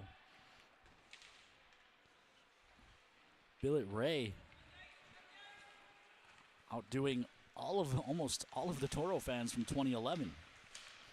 Morelli with a hit on the near side, but the puck stays in the zone. Shot blocked by Gabe Kenny. Ramirez after it, trying to gather and go. He can't. Comes to the near side, Vanderway. Vanderway looking backdoor, tip play, doesn't go. It goes up off the glass as Bovey was taken down while driving the net. Mallard still control. This is Davison. Davison comes to the near side, Berg. Berg trying to drop it back to the point. Davison, long shot, save made by Cook. Rebound poked to the wall by Solominski. Good stick there by the Toro defender. Gordon leaves it in front, bouncing puck. Solominski finds it, but a better keep at the blue line. This is Berg. Walking in, wiring, shrugged away by Cook. Morelli can't pull the trigger on it clear as he was tied up. The puck was in his skates. Berg moves it down the wall, rung to the far side. George over there, he gets there first. Tired killers for the Warthogs. Jam play, a good poke, and now over the top is Cook. And now more pushing and shoving. Solominski and George, they want to go. The linesman will not let them.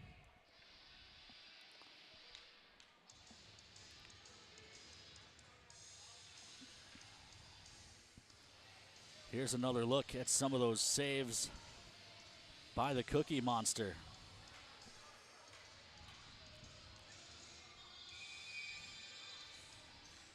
Draw to his left.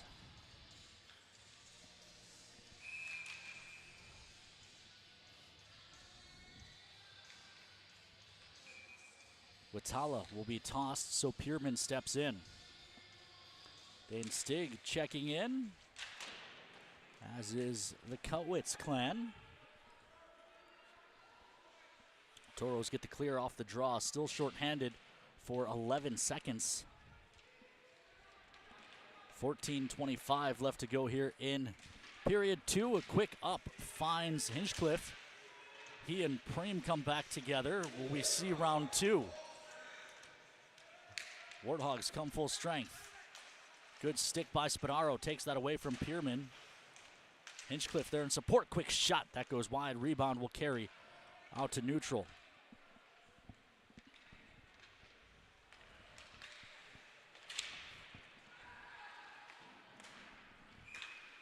An offside play at the line. Hinchcliffe disagrees with the linesman, but they're not just going to restart play, so it doesn't matter. 13:54 left to go in period 2. We're still even at 1 aside. Draw right in front of us. Sidorov, released from hockey jail, loses the draw to Rosenoff. Far side dumped in. Cook plays that to Knott. Hands off Sidorov, who just chipped it out to neutral, only for it to be dumped back in. Ty James over skates. Rosenoff finds it. Rosenoff Turnaround try, hits traffic, and then Ty James, frustrated, puts a man down. All of it cleanly. This is Affinen into the zone. Hands off Sidorov. Sidorov tries to play down to the corner. Cannot. Leaves for Affinen. Affinen trying to come out from behind. Turnaround tries. Paddled away by Kimbrell. Rolled to the near side. Pushed up ice by Rosenoff. Rosenoff working on Dawson. Hits the brakes. Tries to throw to the middle. Sidorov hacks it to the corner instead. What do we got? Ty James is going to go with Spino. Ty and Spino up against the glass. Ty hammering away with the left hand. Spino now on his back. And Ty scores the takedown.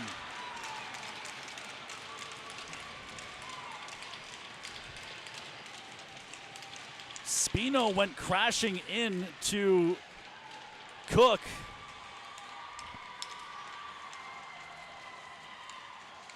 And Ty James decided to give him an early post-game meal of right hands.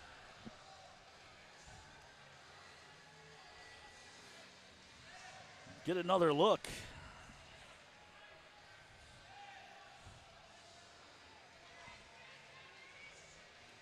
I don't know if everyone from the Toro bench coming over. I am almost just. I think that was Ty James' first fight. I'm going to have to go back. This is his third year. I don't remember him ever dropping the gloves. But he was going to stand up for Cookie. Definitely, wow, Ken, I'm speechless down here. I will say, I'm not sure what number the Mallards guy was, but he did rip off Ty's helmet at the end, and I had a front row view of that, so definitely something to keep an eye out for. But like you said, I've never seen Ty James even think about fighting. Obviously follows through with his hits and had that call last night, but was very quick to stand up for Cook there. So obviously something you'd always love to see. And like Kenny says, you can see everyone is now riled up. Yeah, I don't know that I've seen the Toros bench that excited at any point this year. And now we also have an ice maintenance break. They have to fix the hole for the net behind Cook again. That's what it was going to take to get someone, or for Ty James to go, was someone to go at the goaltender, and he was the closest guy. And he's got a little bit of that Luca Ori in him. The tinier Toros this year have had some of the biggest fight wins. Chopped in by Jockums. The downside, the Toros without arguably their best defenseman for the rest of this period and a little bit of the third in a game that's tied at 1. Long shot save made by Cook. Rebound in front. Hacked on net. Paddled away by Cookie. Pass back to the point. Splits the defenders and rolls all the way down.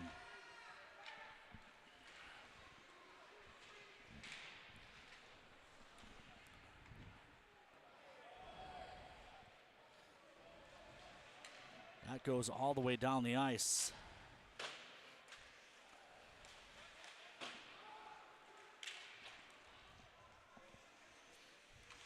The play-by-play voice of the Mallards for their home games, Eric Zamora, trying to convince me to sing some Phantom, as there's a shot that goes wide.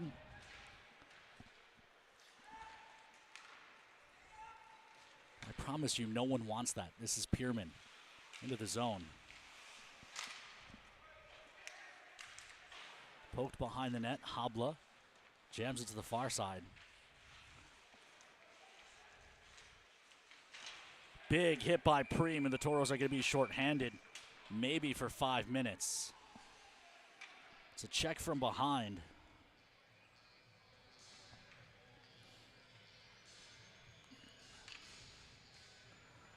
Cap Preem to the box.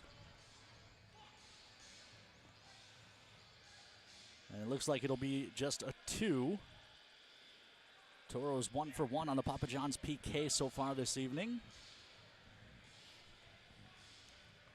But now they have to kill this penalty without Ty James. 11:24 to go in period 2.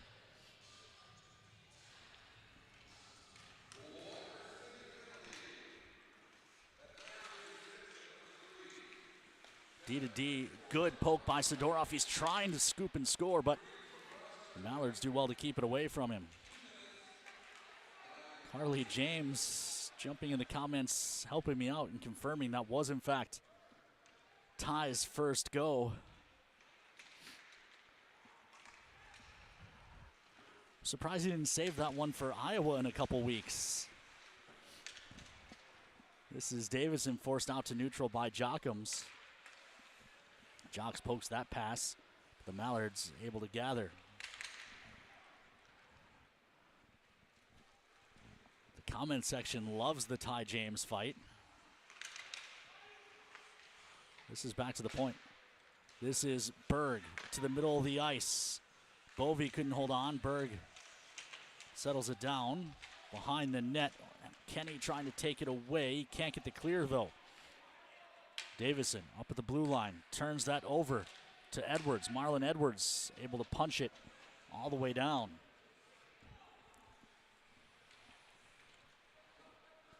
.45 seconds left to go. Big hit. A Mallard is down. Meanwhile, fed in. Sidorov alone. Backhand try. Save made by Kimbrell. But there's a Mallard hurt behind the play. They're going to blow the whistle as the Mallards start up ice. That was a big hit by Ramirez, I believe. It was either Ramirez or Sidorov. It must have been Sidorov because Hinchcliffe, the captain, over to talk to him. It was Sidorov who then got the puck from Ramirez to get that partial breakaway as well.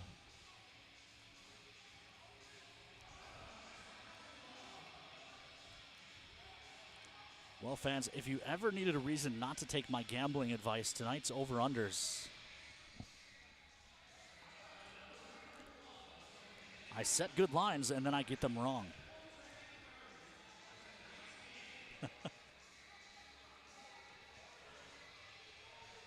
Game still tied 1-1. We're just about halfway through. 30 minutes and 3 seconds played. 29 minutes and 57 seconds left in regulation. A lot of talking back and forth. Are we going to see another go?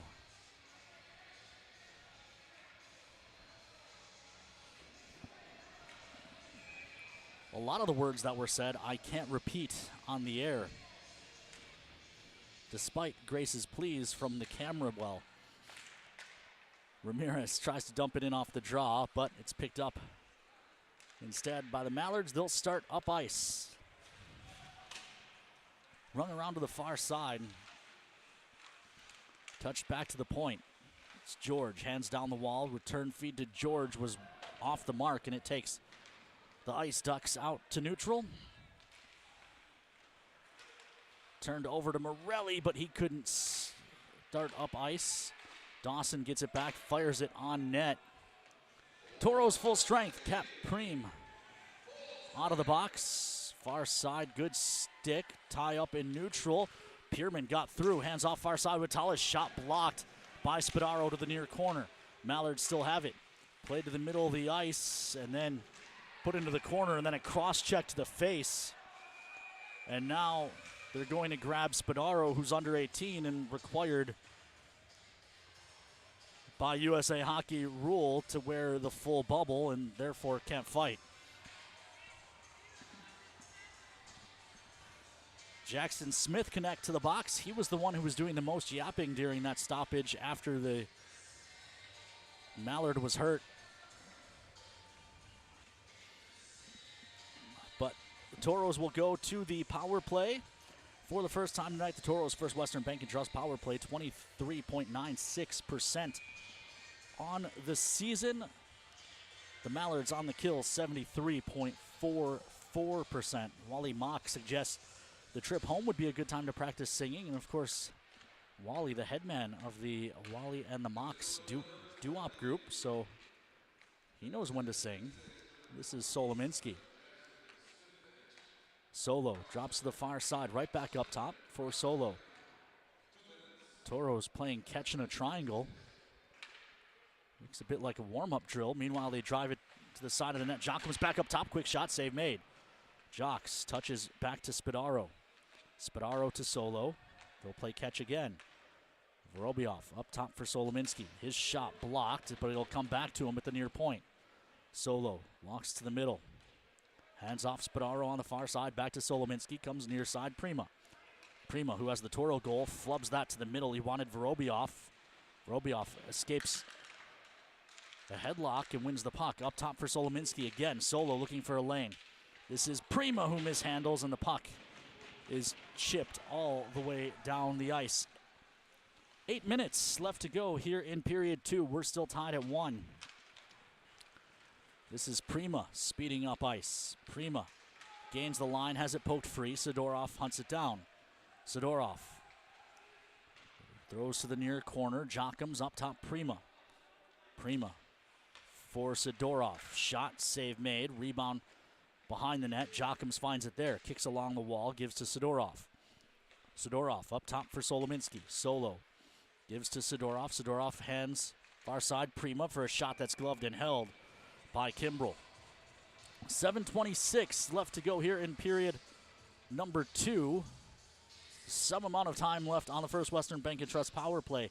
Maybe 33 or 23. Again, the clock is on the same wall as we are. There's little time clocks behind the nets, but there's not penalty clocks on those, so I can't see the penalty time a ton. Grace trying to help me out. She believes it's 23. You can count at home and tell us if we're right or wrong. Near side, jammed along the boards, but it's taken away and cleared.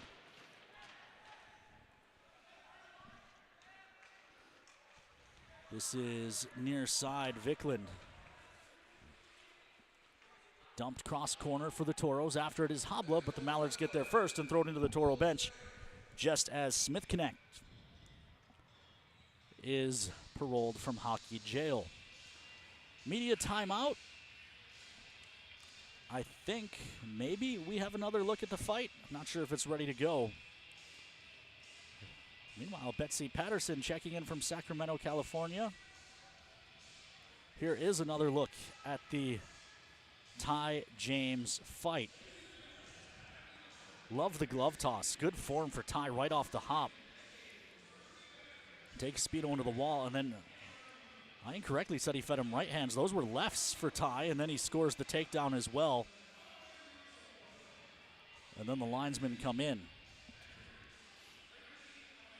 Spino then ripped Ty's helmet off, which is supposed to be a game ejection. Pull up the game sheet. That was not called.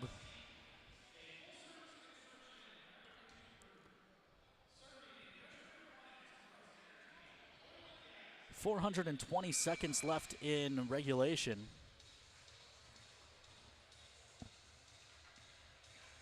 Or in the second period. I was just hoping we get to start that drive home sooner, although this this drive not nearly as bad as if we had been in Forest Lake. So there's a shot on, save made. I, of course, have yet to visit Forest Lake. Last year, both series against the Mallards were played in the front half of the year when I wasn't traveling with the team and was instead hanging out with my new daughter. This thrown to the near side. Affinen couldn't find it.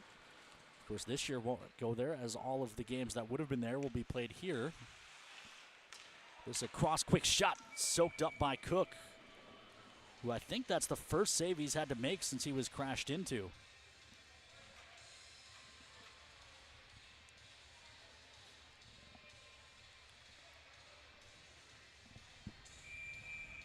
Another look at that save by the Monster.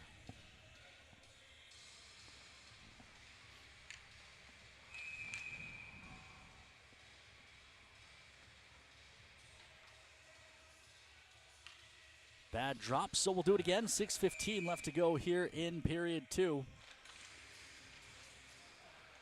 Dawson spins it around to the near side. Touched up ice, Habla flips it on net, and his pressure will force a cover. Will we see more fisticuffs? We will not.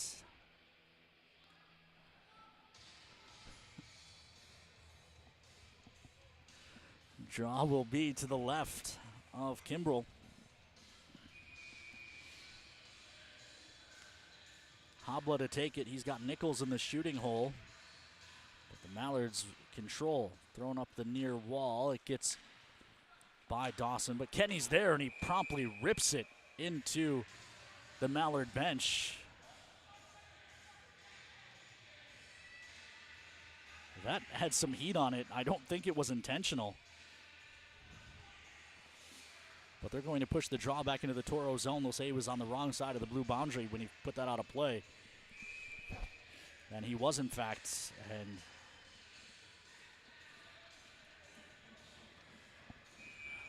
that'll lead to a defensive zone draw. They'll warn the Warthogs. Dan Ramirez was cheating too far up ice, so Habla gets tossed. And Daner steps in. He wins the draw. Solo throws it off the glass and out to neutral. Picked up by Ramirez. Help from Habla. Right back to Ramirez. Tries to drop it across for Davin Nichols. Only to have it poked away. Hinchcliffe throws it on net. And Cook chefs up another save. 5:39 left to go here in period number 2. Draw will be to Cookie's stick side.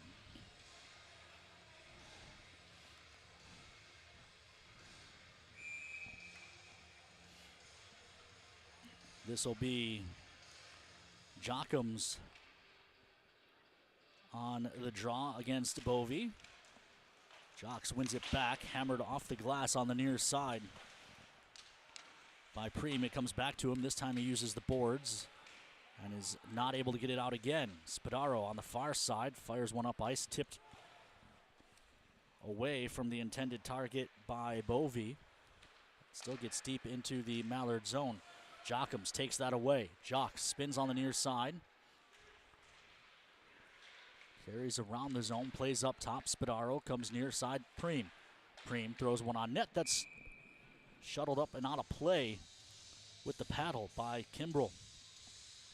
Talking a lot about Mackley Morelli's older brother Mason, who was a former Toro. He's, of course, not the only younger brother of a Toro on the roster. Braden Jockums, younger brother of Rylan Jockums. Of course, not quite the same gap as the Morellis. Of course, Will Dawson, older brother of Owen Dawson. Will's still at Air Force. I think he has 4 or 5 goals on the year for the Air Force Academy. And Owen is here.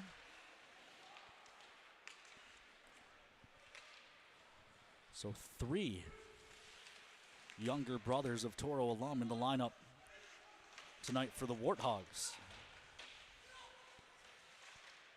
Near side, Morelli. Chips for Dawson. This is carried up ice by Kenny. Kenny into the zone, hands off. Wicklund with a long shot that's gobbled up.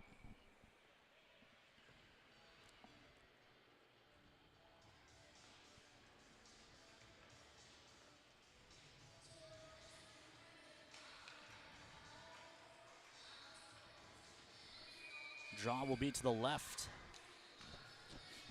of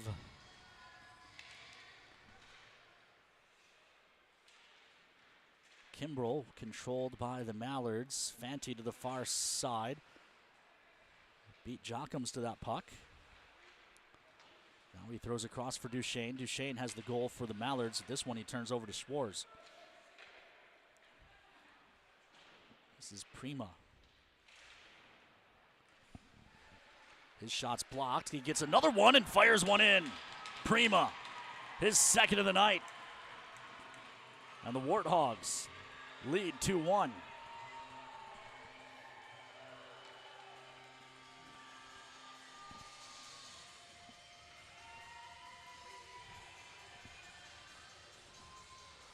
.350 to go here in period 2. And Prima, who had a goal in this building in the preseason, has 2 tonight. Off of a nice feed from down out of the corner.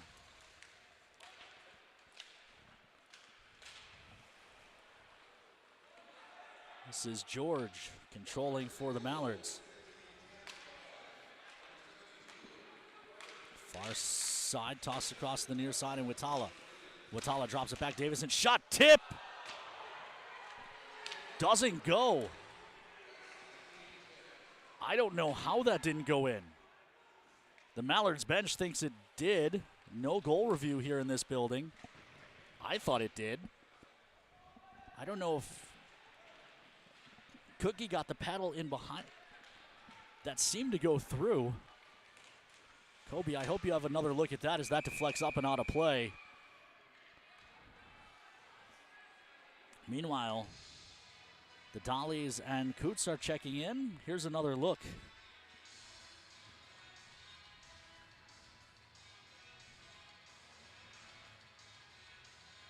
Here's the shot. The tip. It went 5-hole in post, I think. You can see the referee starts to point. Tip, post, and it doesn't go.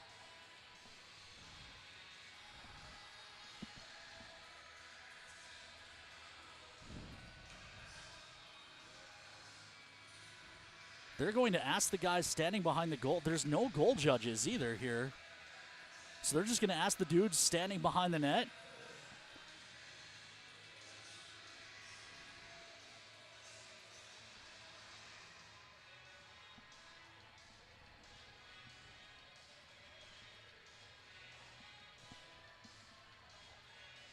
Here's another look again from Kobe Brault. They're going to call it a goal.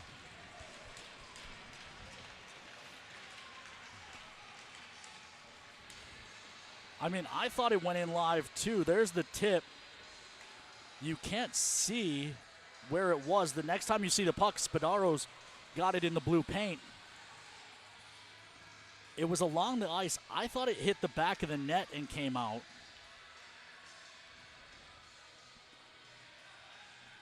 The replay looks like it maybe hit the post, but you can't see, and you can see there's no one sitting in the goal judge chair. And I don't want to impugn the fans of Watford City, but the gentleman they asked is standing there holding a beer, and he's not an official goal judge. I don't know how you can make that decision.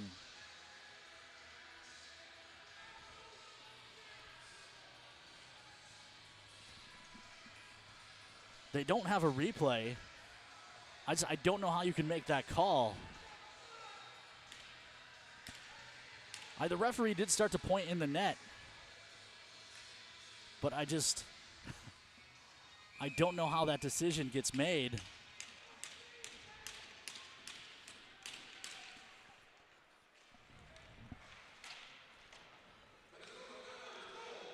Again, live, I thought that's what happened. On the replay, you can't tell, because this is in front for Bovey.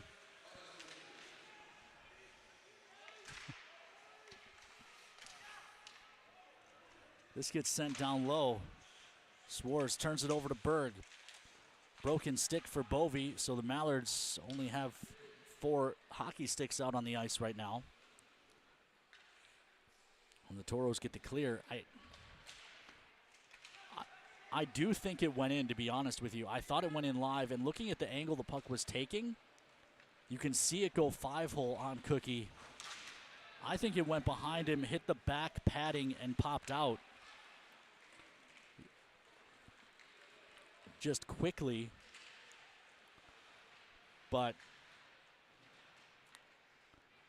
my issue is if that's not what you called on the ice, as this is behind Vorobioff, I don't know how you can then make that decision. They also, if they're saying it was a good goal, they should have gone back and put time back on the clock and gone back to the time of the goal, but they didn't do that. So I don't know that this was handled well all the way through the process. Ultimately, though, I do think that puck went in. As the Toros ice this. I don't know how much time they should have put back on. I didn't glance at the clock when the puck went in. But if you're going to say it's a good goal, you have to then put the time back on.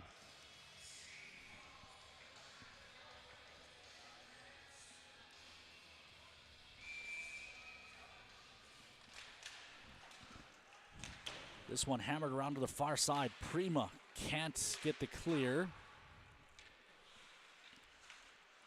Again, I have no problem with asking a goal judge if a goal judge was there, but they don't have one in Watford, and no goal review cameras here at the Rough Rider Center. So if you said no goal on the ice, the guy who's 3 beers deep standing at the Zam door is probably not the guy you should be asking. But this will be called too many men on the Mallards.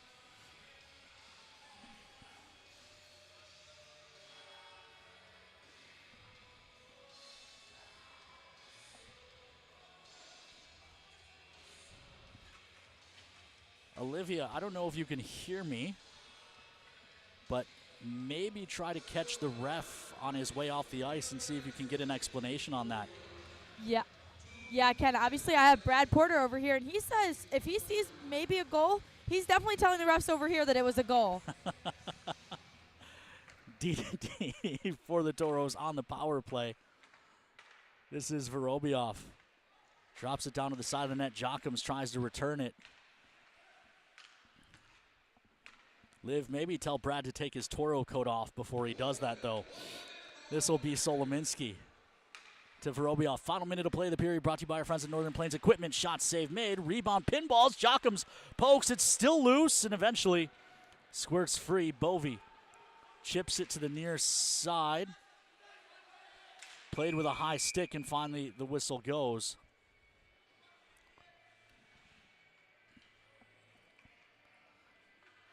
Lacey Britt jumps in the comments, says he's a random spectator, and he says the Toros have scored 3 more goals.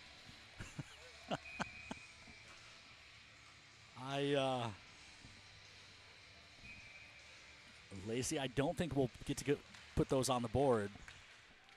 As the Mallards get this and clear it down the ice. 37 seconds left in the period.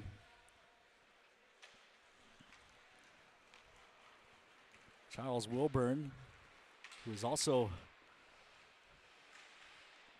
a pump or two into this one, says he's now a qualified goal judge as well. D for the Toros, 17 seconds left on the period. Solo with a shot, save made, rebounds there. Prima digging for the hat trick, can't get it to go. Far side, spun down the boards. It doesn't connect with Prima. Mallards do not get the clear. Solo keeps it, tries to throw it on net, but he fanned on it.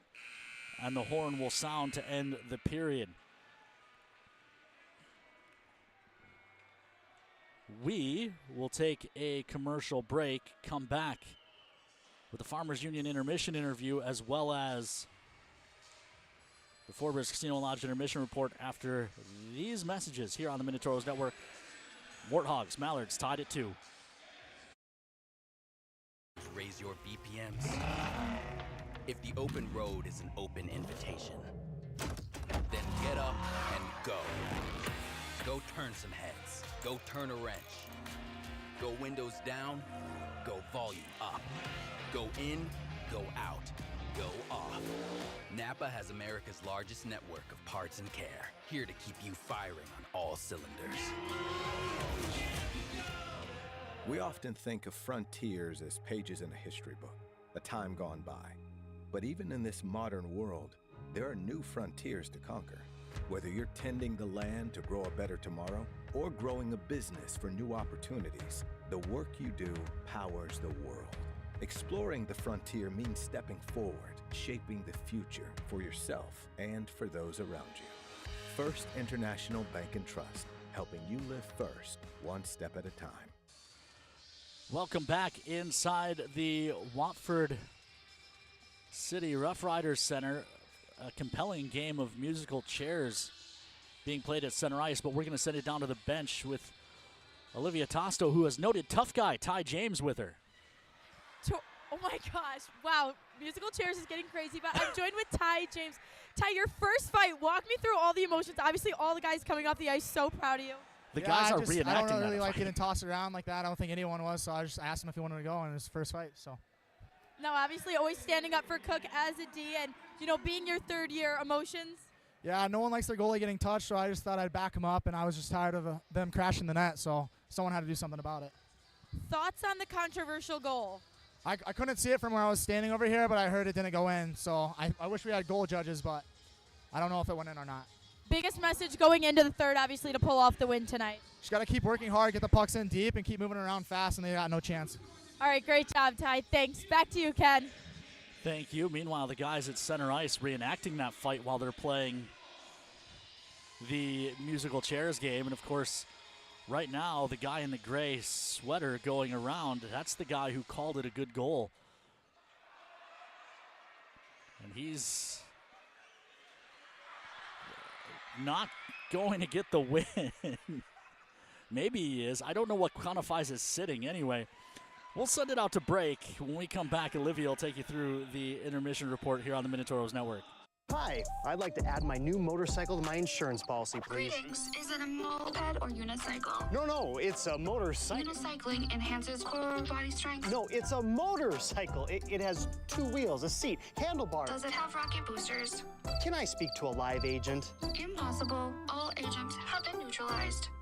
At Farmers Union Insurance, technology is important, and so is finding the best options for our clients, person to person. Farmers Union Insurance. Local agents, more options, great rates. At Northwest Tire, we're part of your community, and we want you to be part of our family.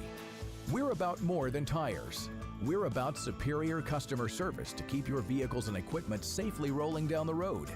If you'd like to join a company that truly cares for our customers and employees, come work with us and become part of our growing family. Apply at nwtire.com. Northwest Tire keeps you rolling down the road. Hey Minotauros fans, welcome to Caves, your home ice advantage for home technology, home convenience, and home entertainment. From game day on the big screens, to smart home upgrades, to keeping your house secure, plus car audio and a huge selection of game room gear and accessories, our team sets you up with a winning game plan. Stop by Caves in Minot or visit us at cavesnd.com. With Caves, you will always be in the game. Go Minotauros! A better smile isn't just about how you look, it's about how you feel. At Prestwich Orthodontics, we believe straight teeth lead to more than confidence. They lead to better health, higher quality of life, and a stronger you. From Invisalign to braces, our care is built around improving your life, not just your smile. Because when you feel good, you live better. Start your journey today at minotbraces.com. My family is what matters. Always has been. The family you choose. And the family you create. That's why I do it. Why I put on the uniform and serve. I do it to give them a future. Because no matter what I do, I always put my family first. So I can plan for their tomorrow by taking care of today. A financial future worthy of your service.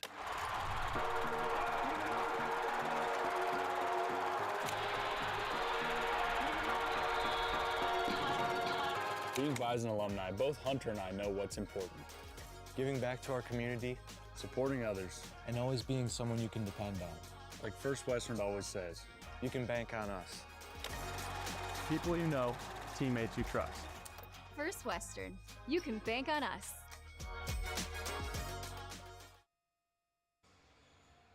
All right, Toros fans, welcome back to the Four Bears Casino and Lodge intermission report.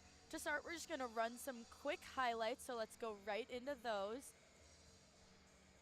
Obviously, a huge second period between penalties and, we had 2 goals. Again, call and response here at the Rough Rider Center. We had Artem Prima getting his second of the night, another assist from Braden Jockums, and then we had the Mallards getting one 30 seconds later.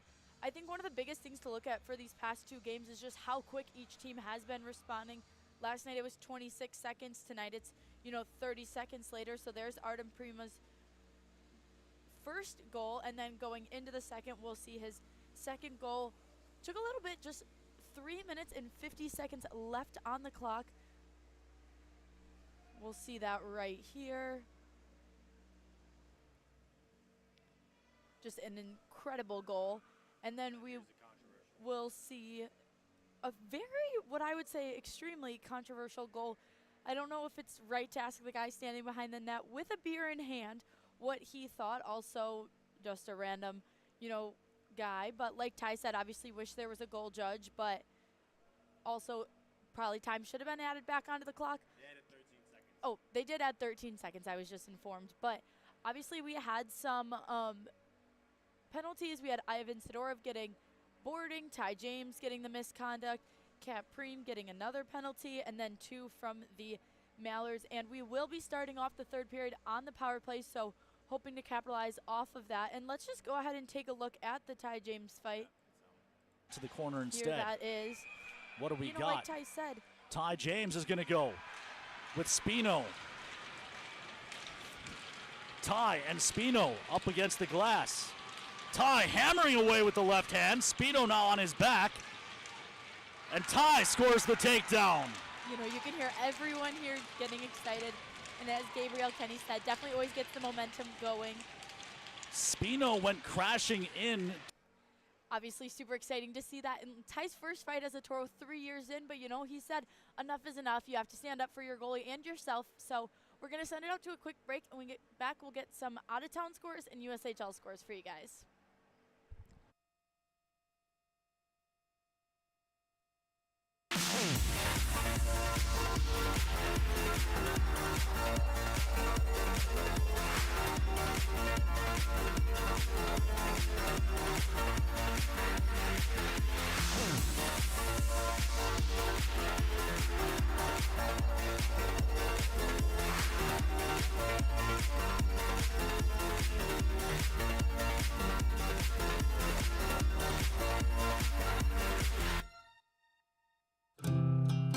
I am really passionate about this community. We're very close-knit. A lot of us are heavily involved with sports, volunteer opportunities. It helps us build bonds within the community. Yes, I work at Dakota West, but I'm also a member. Whatever I do affects myself and my family. We're all in this together. I think it's important to have that integrity. When you carry blue, you get a devoted team backing you up, focused on you and your well-being, making it easier and affordable for you to make health a priority. When you carry blue, you get a health plan that anticipates your challenges, that's helping shape the future of healthcare, with more helpful tools and resources so you can get the most out of your benefits and focus more on living your best life. Find your plan today.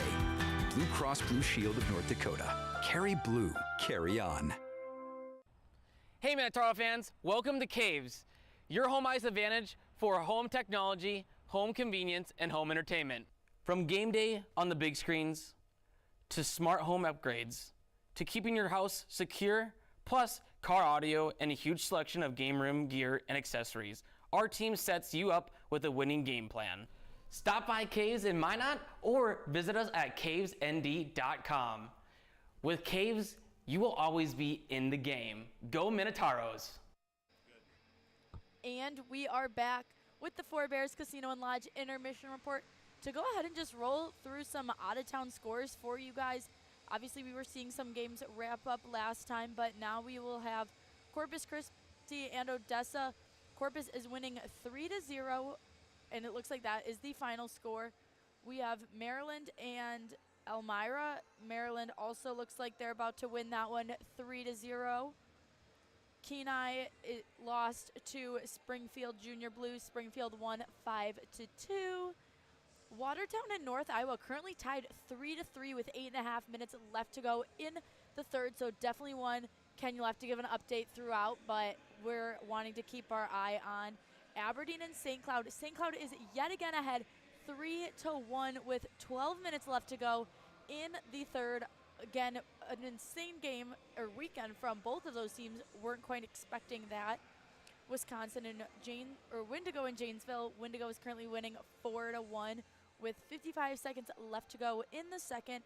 Bismarck and Austin. Bismarck is down 2-3, almost 8 minutes left to go in the second, and then obviously hoping for a big third. Obviously, again, both those teams are above, so ranking-wise, one of them's got to lose. So hopefully, I know which one we would like to see lose, but we'll see how that one goes through. Amarillo and Shreveport. Amarillo is winning 3-1 with about 7 minutes left to go in the second. And then to touch on some of the USHL scores for tonight, into OT it goes Chicago Steel and the Green Bay Gamblers 5-5, a high-scoring game. 30 seconds left to go in the first OT. Also going into OT, Buccaneers and Lancers 2-2 at the end of the first OT, and the lights go off in here. With 10 minutes left to go in the third, Waterloo is currently winning against Sioux City 5-4. The Fighting Saints currently winning against the Rough Riders 3-2 at the end of the second. And then we have Sioux Falls winning 6-1 at the end of the second against the Madison Capitals. We are going to go ahead and send it out to break, and we'll be back for more before the third.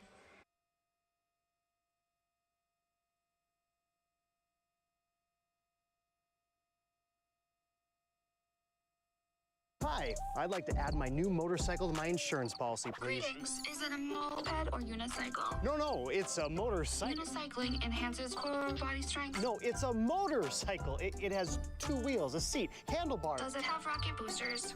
Can I speak to a live agent? Impossible. All agents have been neutralized. At Farmers Union Insurance, technology is important, and so is finding the best options for our clients, person to person. Farmers Union Insurance. Local agents, more options, great rates. At Northwest Tire, we're part of your community, and we want you to be part of our family. We're about more than tires. We're about superior customer service to keep your vehicles and equipment safely rolling down the road. If you'd like to join a company that truly cares for our customers and employees, come work with us and become part of our growing family. Apply at nwtire.com. Northwest Tire keeps you rolling down the road. Hey Minotauros fans, welcome to Caves, your home ice advantage for home technology, home convenience, and home entertainment. From game day on the big screens, to smart home upgrades, to keeping your house secure, plus car audio and a huge selection of game room gear and accessories, our team sets you up with a winning game plan. Stop by Caves in Minot or visit us at cavesnd.com. With Caves, you will always be in the game. Go Minotauros! A better smile isn't just about how you look, it's about how you feel. At Prestwich Orthodontics, we believe straight teeth lead to more than confidence. They lead to better health, higher quality of life, and a stronger you. From Invisalign to braces, our care is built around improving your life, not just your smile. Because when you feel good, you live better. Start your journey today at minotbraces.com. My family is what matters. Always has been. The family you choose. And the family you create. That's why I do it. Why I put on the uniform and serve. I do it to give them a future. Because no matter what I do, I always put my family first. So I can plan for their tomorrow by taking care of today. A financial future worthy of your service. Welcome back inside the Rough Riders Center. Still some time left before the start of the third, but we wanted to remind you that next Saturday is Teddy Bear Toss Night. Again, we talked about it quite a bit during the first period. Toros just shy of hitting the 2,000 mark last year.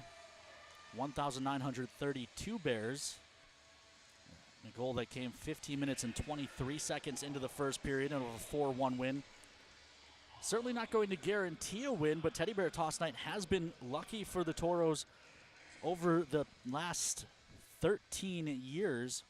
Toros are 10-2-1 at home on Teddy Bear Toss night. So Toros and St. Cloud will be facing off on Saturday. Get your tickets now, and of course, you're welcome to bring more than one bear. Billet Ray bringing 130. That's a good start towards our 2,000 bear target. We'd love to have you on again. Those bears, they all stay local to the Minot area. They go to support a lot of good causes. Domestic Violence Crisis Center gets them. They put one on every bed in the shelter and the temporary living apartments that they have there for families in need. And Minot PD and Ward County Sheriffs, they carry them in the trunks of their cars so that if they come up on a traffic accident or a domestic situation that has children involved, they can help comfort them. ND Path, which does the foster services in the Ward County area, they keep the bears as well for when they take in children. So a lot of good causes. And again, if you have a cause in Minot that could use some of these bears, please, please, please reach out. As we continue to grow and get more bears, we are always looking for places that we can send them. Just reach out. You can email the team, contact@gotoros.com, or you can email me personally, KODA, that's Coda, @gotoros.com, or you can always just call the office during business hours, 701-852-0101. We'd be happy to set you up. We're going to take another quick commercial break, come back in about a minute with the drop of the puck on period number 3 here in Watford City. The Four Bears Casino Sportsbook has a new look. Enjoy Vegas-style betting in comfort. Play and qualify to win trips to Vikings or Raiders NFL games. Order a drink at the dedicated bar. Then kick back in a lounger and watch the full wall display. Feel the action all the way to the final moment and claim your winnings. Book it for private draft parties or game day too. Visit the remodeled Sportsbook at Four Bears Casino and Lodge, 4 miles west of Newtown. In life, there's good, better, and the best. The same theme applies for our car and light truck tires at Northwest Tire. We offer you good tires, better tires, and the best tires. Which choice is right for you? That depends on your tire performance needs and your budget. The choice is yours. Come in and talk to one of our tire experts, and we'll help you decide which tire is best for you. Welcome back inside the Rough Rider Center.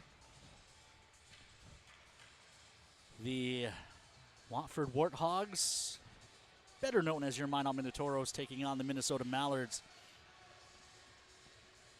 As we start period 3 with the score tied at 2. 2 for Artem Prima in the middle of a sandwich between Parker Duchesne and Beckett Hinchcliffe goals for the Mallards.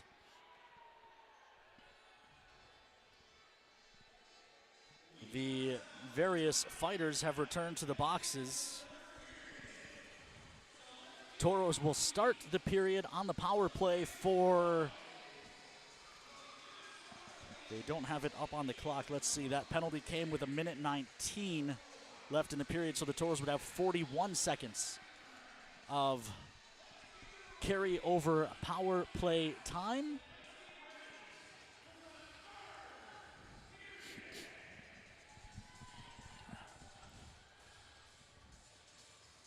Glad to have you all aboard. Andrew Thiel jumps in asking what the process is if that goal from earlier were to be reviewed. And it wouldn't be reviewed after the process itself may be reviewed by the league, but once the call is made on the ice, it's not changeable. So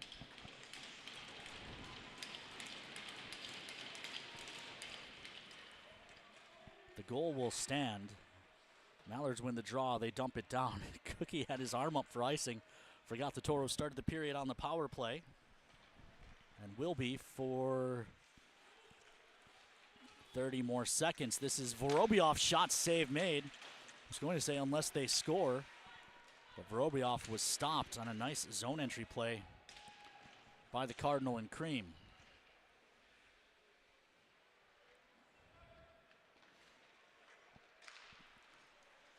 Warthogs start up ice again. This is Prima. Carries into the zone. Shot from a tough angle goes wide. Solo keeps at the point. Long shot.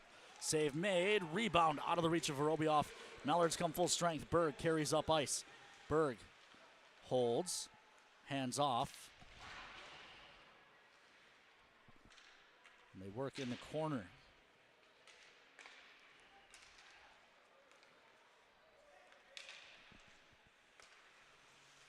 Mallards control in neutral. That tipped off Prima's stick, so no icing.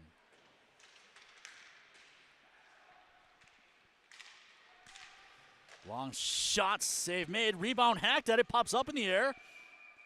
And Cook able to get over it, hungry hippo style, for a whistle. 18:40 left to go here in period 3. As we get another look on that net mouth scramble.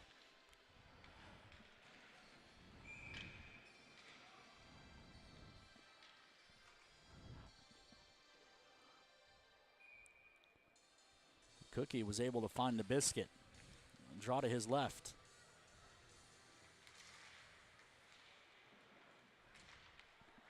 Far side, Nichols toss across, finds Ramirez. He mishandles though.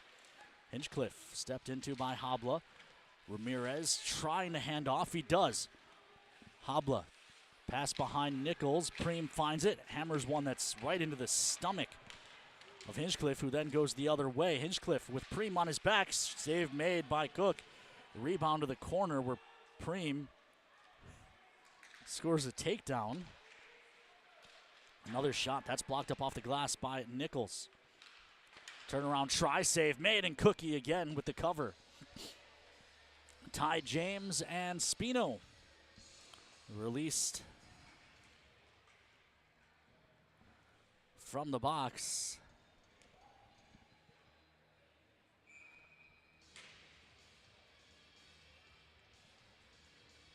.1,081 seconds left to play here in regulation.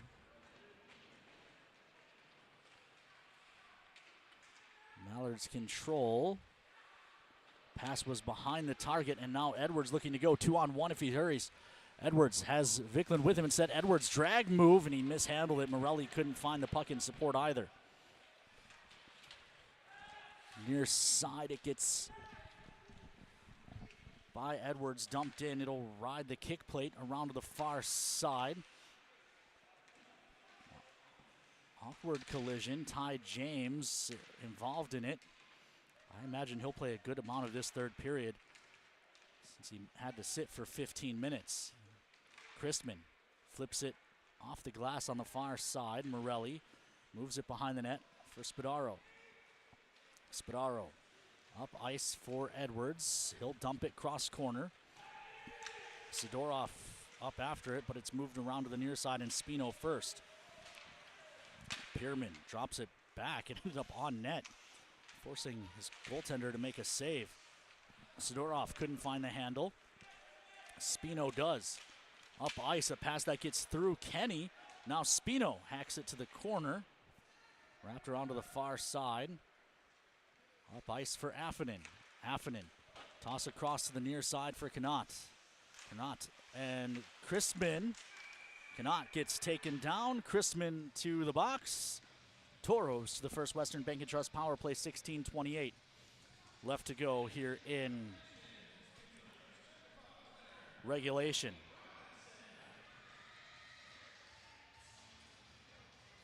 Gabe Kenny inspecting the ice in the neutral zone. He fell down earlier.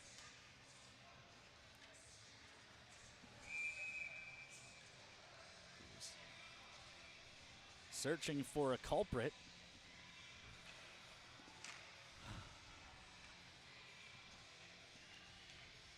Looked like J.R. Sweet out there inspecting the ice.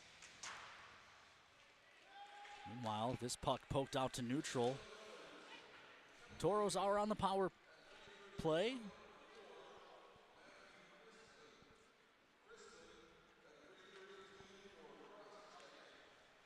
Carried up ice by Prima. Prima with 2 goals already tonight.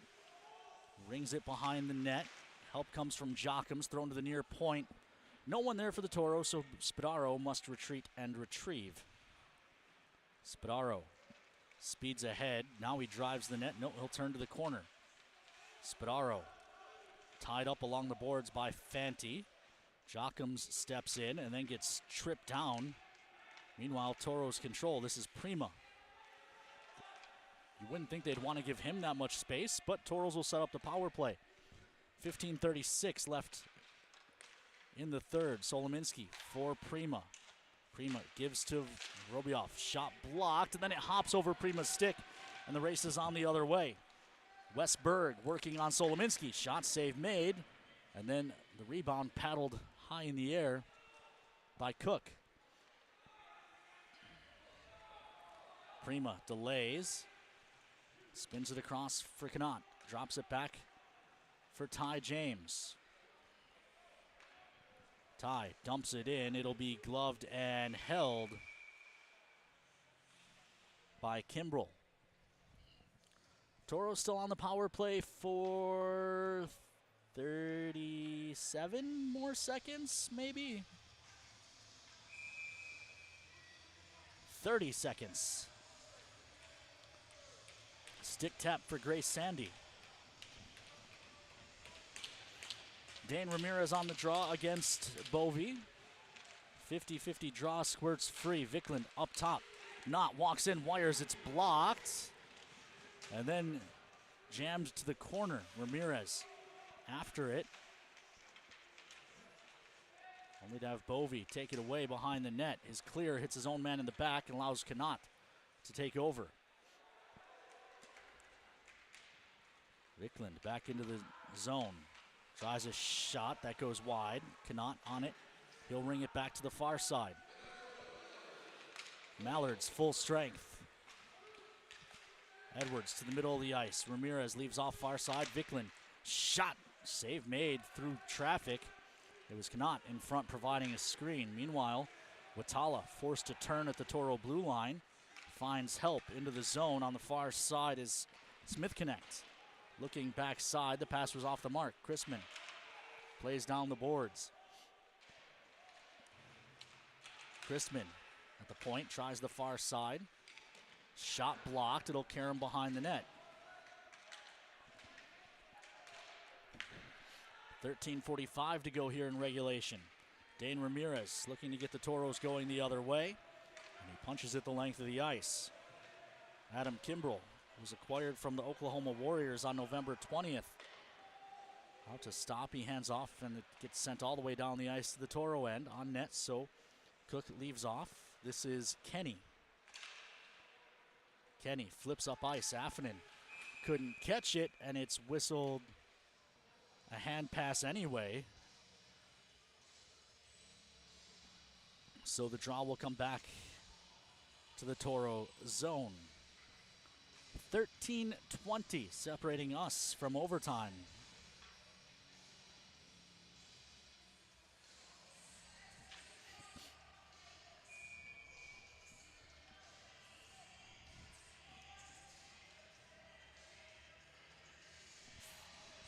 John Kowitz asks on the Facebook feed if there is someone watching the goals, and there are not goal judges here now. That was not rectified during the intermission. Toros dump this in. Kimbrell to the far side. Turned over to Morelli. Sidorov shot. Rebound hacked at. Affonen couldn't get it to go, and then he's bumped down. Puck rolled down the ice. Won't go far enough for icing. Kenny has to play. He'll spin it up the near side wall. Sidorov trying to work it ahead to Affonen, but it's taken away. Poked away from Gordon. Morelli finds it. His pass tipped on the way through. Duchesne rolls it to the far corner. Sidorov rings it. Near side. Hands off to Kenny. Kenny sees his mates changing, so he'll bounce one in. That's sashayed to the near corner by Kimbrell. Davidson comes across to George. I will say the good thing about the controversial goal is that it's got fans to stop asking me to sing Phantom through this one, as that's thrown on net. Jam play at the side of the cage doesn't go. It didn't end up on net for Cook. Vorobiev turns it back to the near side. Handed back up. Vorobiev cuts to the middle. His shot partially blocked, and it rolls on net for a cover. And then Jochums has the stick chopped out of his hands well after the whistle.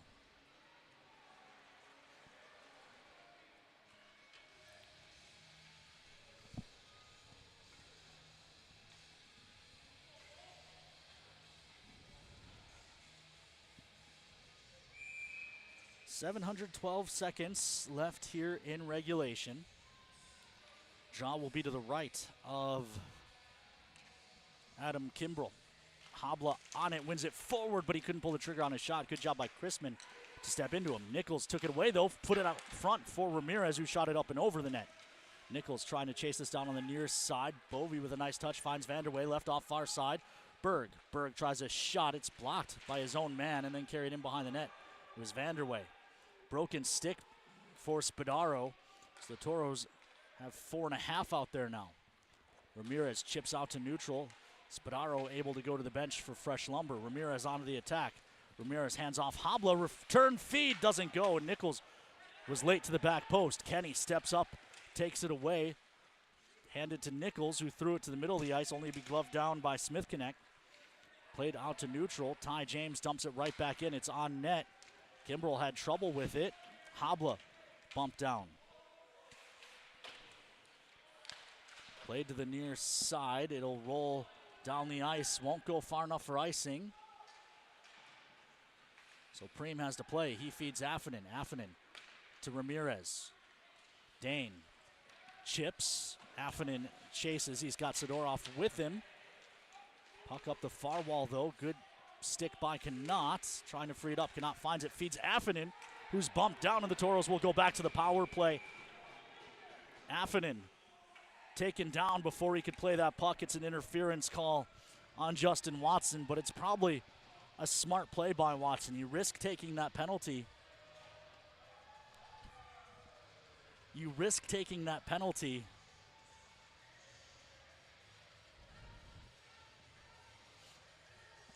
To prevent Affanen from heading in alone.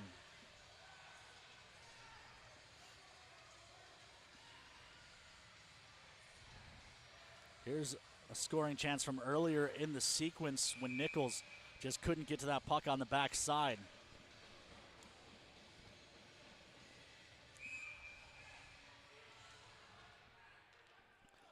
Toros to the power play.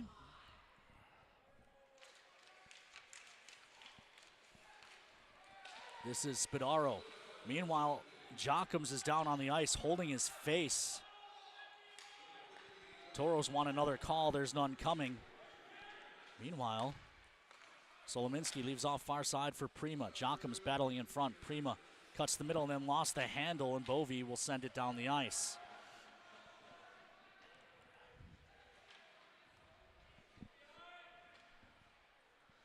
Toros start back up. It's Prima into the zone. Fed it to the middle. Clearing attempt broken up by Spadaro. Near side Prima. Hands off Spadaro. Spadaro to Solo. Solominski back to Spadaro. They play catch along the blue line. Far side Prima walks in. Now we'll pull back out. Gives to Solominski. They play catch again. Prima drops to the goal line. Vorobiev around behind the net. He gets tied up. Spadaro rings to the far side, and it'll get by Prima. The Toros have to chase it down with 36-ish seconds maybe on the power play.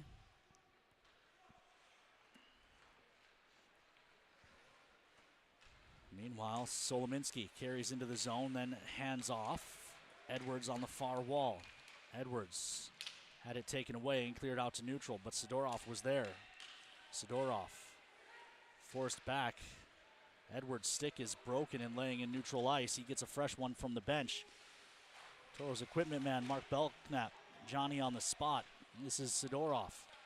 Sidorov plays across for Ty James. Ty to the side of the net and Ramirez. The Toros' leading goal scorer gives it back up top for Ty James. Comes across Sidorov. Didn't catch it cleanly, and it gets spun the length of the ice. 8.5 to play as the Mallards come full strength. Long toss ahead, got tipped, so no icing. Kimbrell out of his net, throws along the far side. Spino let it roll out to neutral. Owen Dawson dumped into the near corner. Far side, Hinchcliffe drops it back. Fanti tossed to the near side. Spino dumps it in for Watala. Kenny after it as well. Kenny wins the battle behind the Toro net and then pushes play up the near side. Kenny to the middle, finds Jockums. Jockums working on Fanti, tries a shot blocker save. A rebound hacked behind the net by Fanti. And then he'll just hoist one the length of the ice. Kenny will win the race easily against Hinchcliffe for an icing. Palindrome on the clock, 7:37 left to play in regulation. Before we can fly, we need to find a game-deciding goal. We'll send it down to Olivia at ice level. Liv, what do you got for us?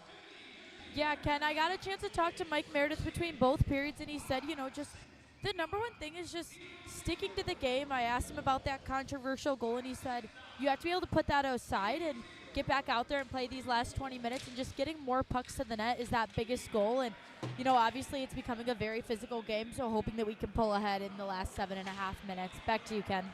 Thank you, Olivia. Big hit by Spino on Spadaro after he dumped that puck in. Kept at the point, long shot by Ty James, soaked up, and then a late whack by Ramirez. Is Ramirez going to go with Smith Connect? Smith Connect has been looking for one since the Ty James fight.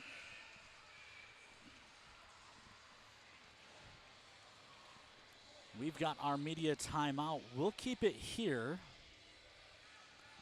We'll take a chance to remind you of the McDonald's Toros trivia question, which tonight was, which Toro goalie has the franchise record of 6 shutouts in a season?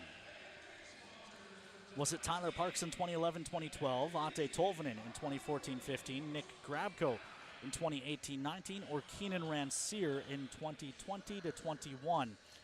Get your guesses in the Toros Hockey mobile app under the interactive tab. A chance to win a free lunch from our friends at Dakota Drive McDonald's. We'll announce the winner during the Farmers Union postgame show.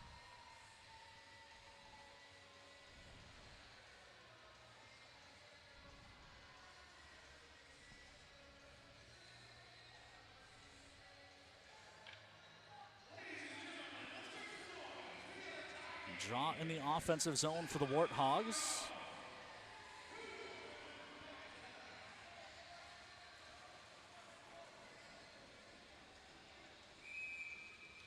Last night's winner for the McDonald's Toros trivia question was Luke Okeson. He correctly had that 11 was the Toros franchise record for goals in a game. Done it twice, both times against St. Cloud. Meanwhile, Duchesne cuts to the middle, leaves off far side, shot that goes wide, rebound to the near corner, Duchesne.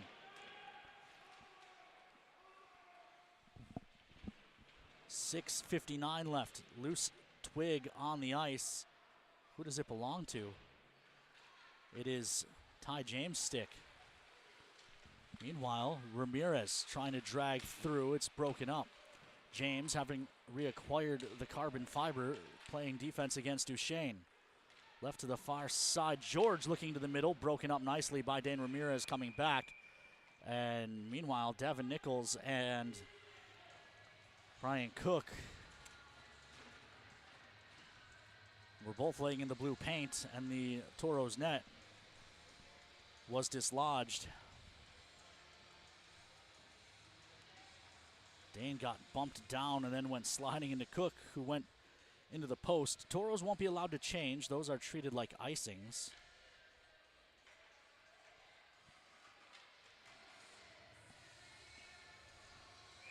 Yesterday's Four Bears Sportsbook over-unders winner is choosing to listen to me instead of Phantom of the Opera, which seems like a colossal waste of what had to be decently priced tickets, I would imagine. I have been told I have the voice of an angel, though. This is Ty James, who flips one ahead. But it was Kevin Tim who correctly had all 3 over-unders last night. Again, we'll announce the winners of tonight's during the Farmers Union postgame show. Thrown to the near side. Edwards touches back and then turns it up ice for Solominski.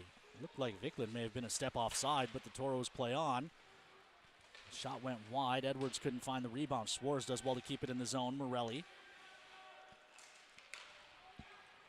couldn't find the handle. Westberg chips it. It'll roll on net. Cook taps it to Solominski. Solo to the far side and Vicklin. Vicklin trying to escape the zone. Jams out to neutral.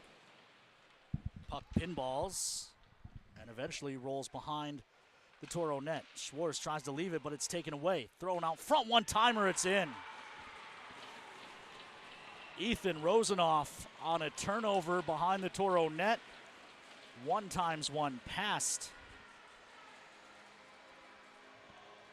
Cook.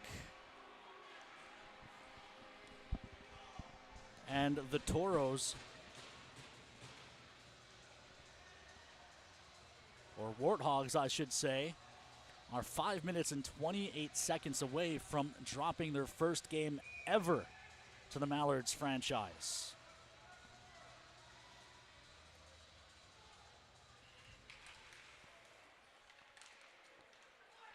This is Kenny dumping it in. Far side, flipped out to neutral. Back on it is Prima. He has both Toro goals tonight.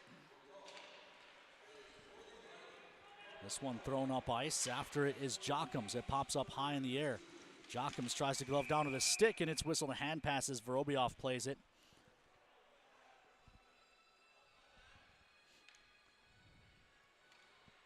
.301 ticks left to talk on the clock here in period 3.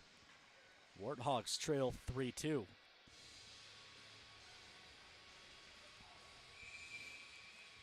Sidorov wins the draw back. Dumped in by Spadaro. Kimbrell, who's played well tonight, guides it to the far side, and now Duchesne one-on-one with Spadaro. Shot kicked away by Cook. That's a big save for the Toros' young goalkeeper.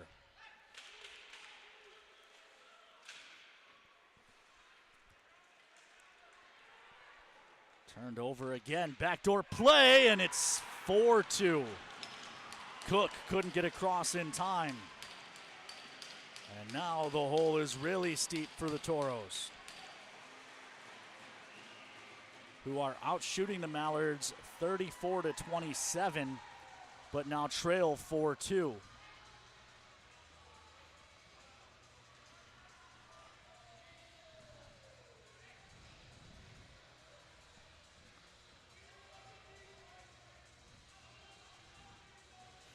Toros are going to take their time out. Gives us a chance to look at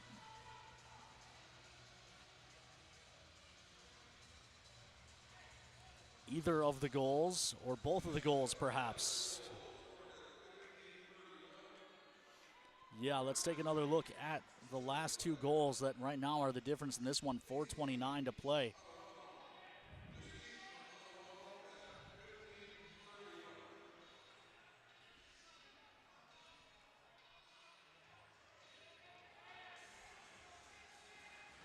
Here's a look at the 2 third period goals.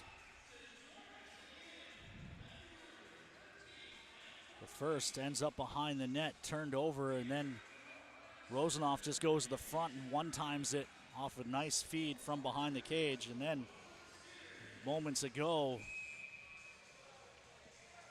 Cook hung out on an island, and another one-timer on a cross-ice pass.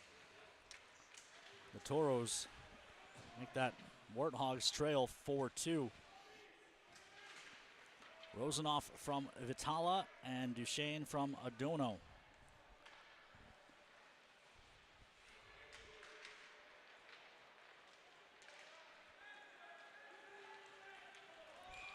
And Habla was in offside. So, 4:05 left. The Toros need to find a pair to avert disaster here in Watford City.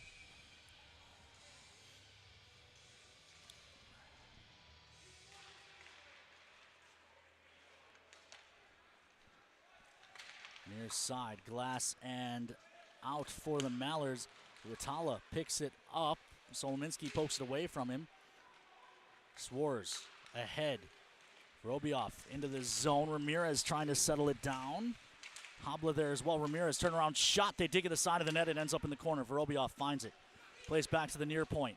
Across for Dawson. One-timer. Save made. And over the top is Kimbrell. Kimbrell, an .842 save percentage and a .4715 goals against average coming into this one. Again, was acquired from the Oklahoma Warriors on November 20th. He's played well so far tonight.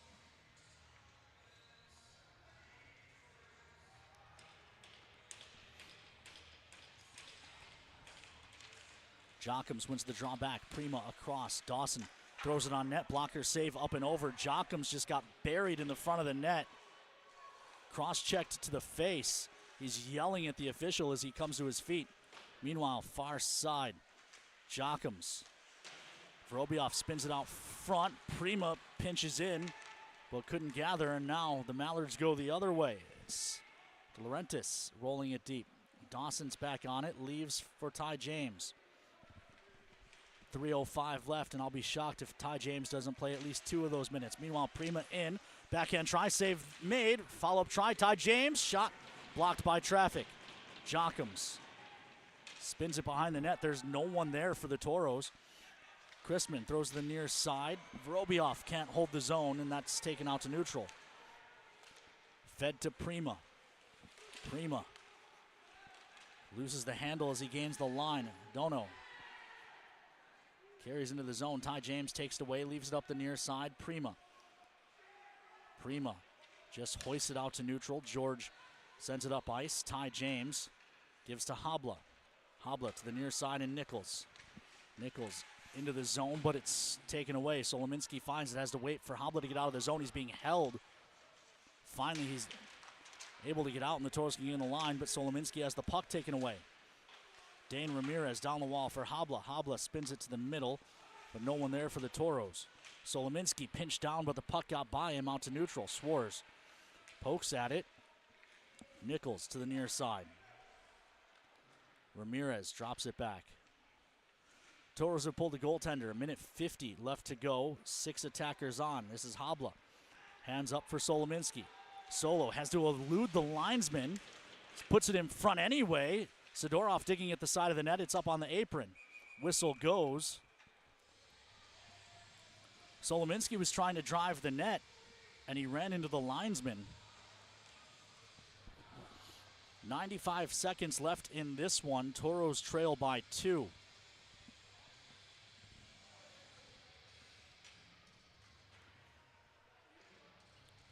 Prima, Sidorov, Vorobioff, Jockums, James, and Dawson.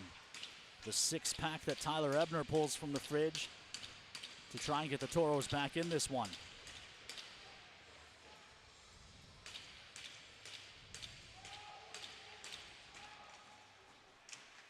Draw one by the Mallards and cleared. Dawson back on it.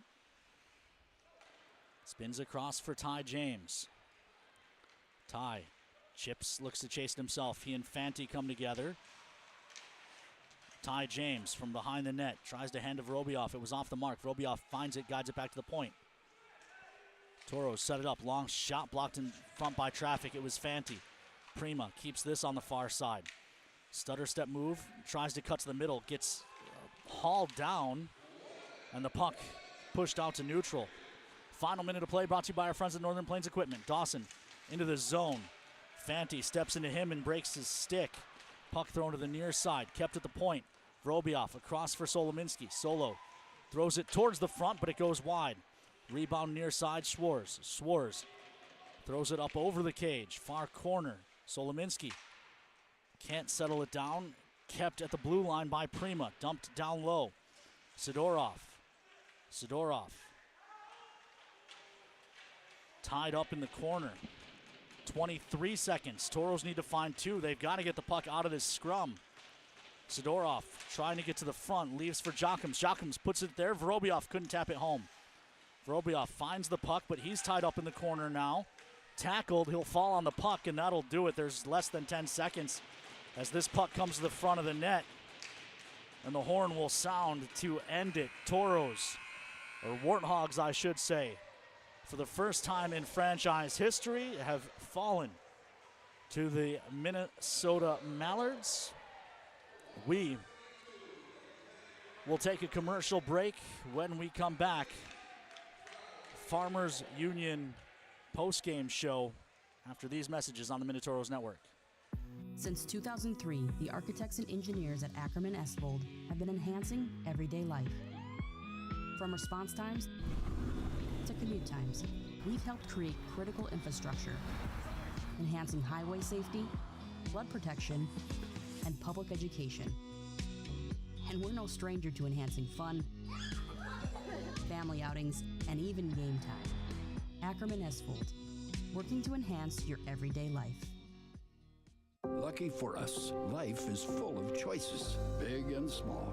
They define us, make us who we are. And when it comes time for you to choose a car, home, your next big adventure, or start a new business, Farmers Union Insurance has the variety of coverage options to protect each perfect moment. Farmers Union Insurance. Contact your local Farmers Union Insurance agent today. Welcome back inside the Watford City Rough Riders Center. Toros fall 4-2. Let's take a look at the highlights for both clubs in the first period. It was Parker Duchesne who opened the scoring, 13 minutes and 48 seconds in. On a turnover in the Toros zone, he was allowed to go one-on-one with Cook. Way too much space, but Artem Prima drew the Toros even, using the defender as a screen with a good shot. That was their score through 1 in the second. Prima, his second of the night, and 7th on the season.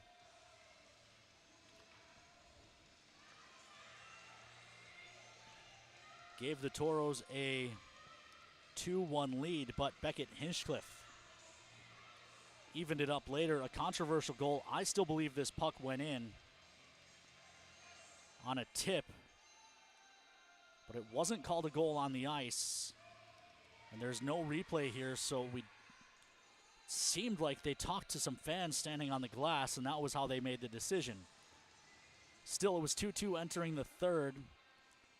And then with 14 minutes and 32 seconds, Rosenoff finds the game winner off a turnover behind the Toro net. And then the insurance goal, Parker Duchesne, is second of the night on a nice one-timer on the rush to push the final to 4-2. Let's take a look at our forebears over-unders. Combined penalty minutes, the number was 10.5. In the pregame show, we thought that was a tough one, but it was well over. We saw 2 fights, a lot of penalties. 61.1% of you had the over there. Second one, total Toros shot differential plus 5.5. That goes over as well. Toros outshoot the Mallards by 12. And then total combined goal scores 5.5. We had 6 in this contest. 61.1% of you took the over on goals scored. Only 52.6 on shot differential. Let's see who our winner was in tonight's forebears over-unders. It was Lucas Smeested. Lucas Smeested picks up the win. And, of course, the McDonald's Toros trivia question, which Toros goalie has the franchise record for 6 shutouts in a season? The most popular guess was Keenan Ranciere, 38.7%.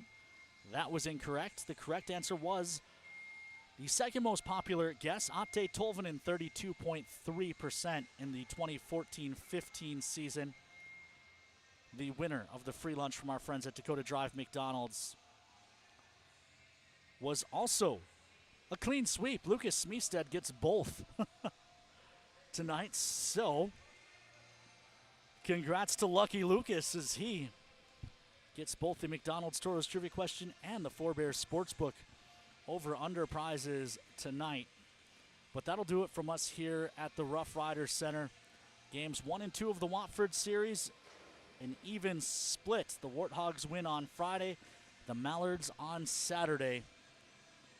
We will talk to you next Friday from the Pepsi Rink at Mesa Arena, where we return to being the Toros to take on the St. Cloud Norsemen, who picked up a 4-2 win and a sweep of the Aberdeen Wings this weekend. So the Toros will have some work to do next weekend, a chance to get back on the right side of things. But for Grace Sandy, Kobe Brault, Olivia Tosto, I am Ken Oda, hoping you enjoyed the broadcast. Regardless of the outcome, we'll talk to you next Friday from the Magic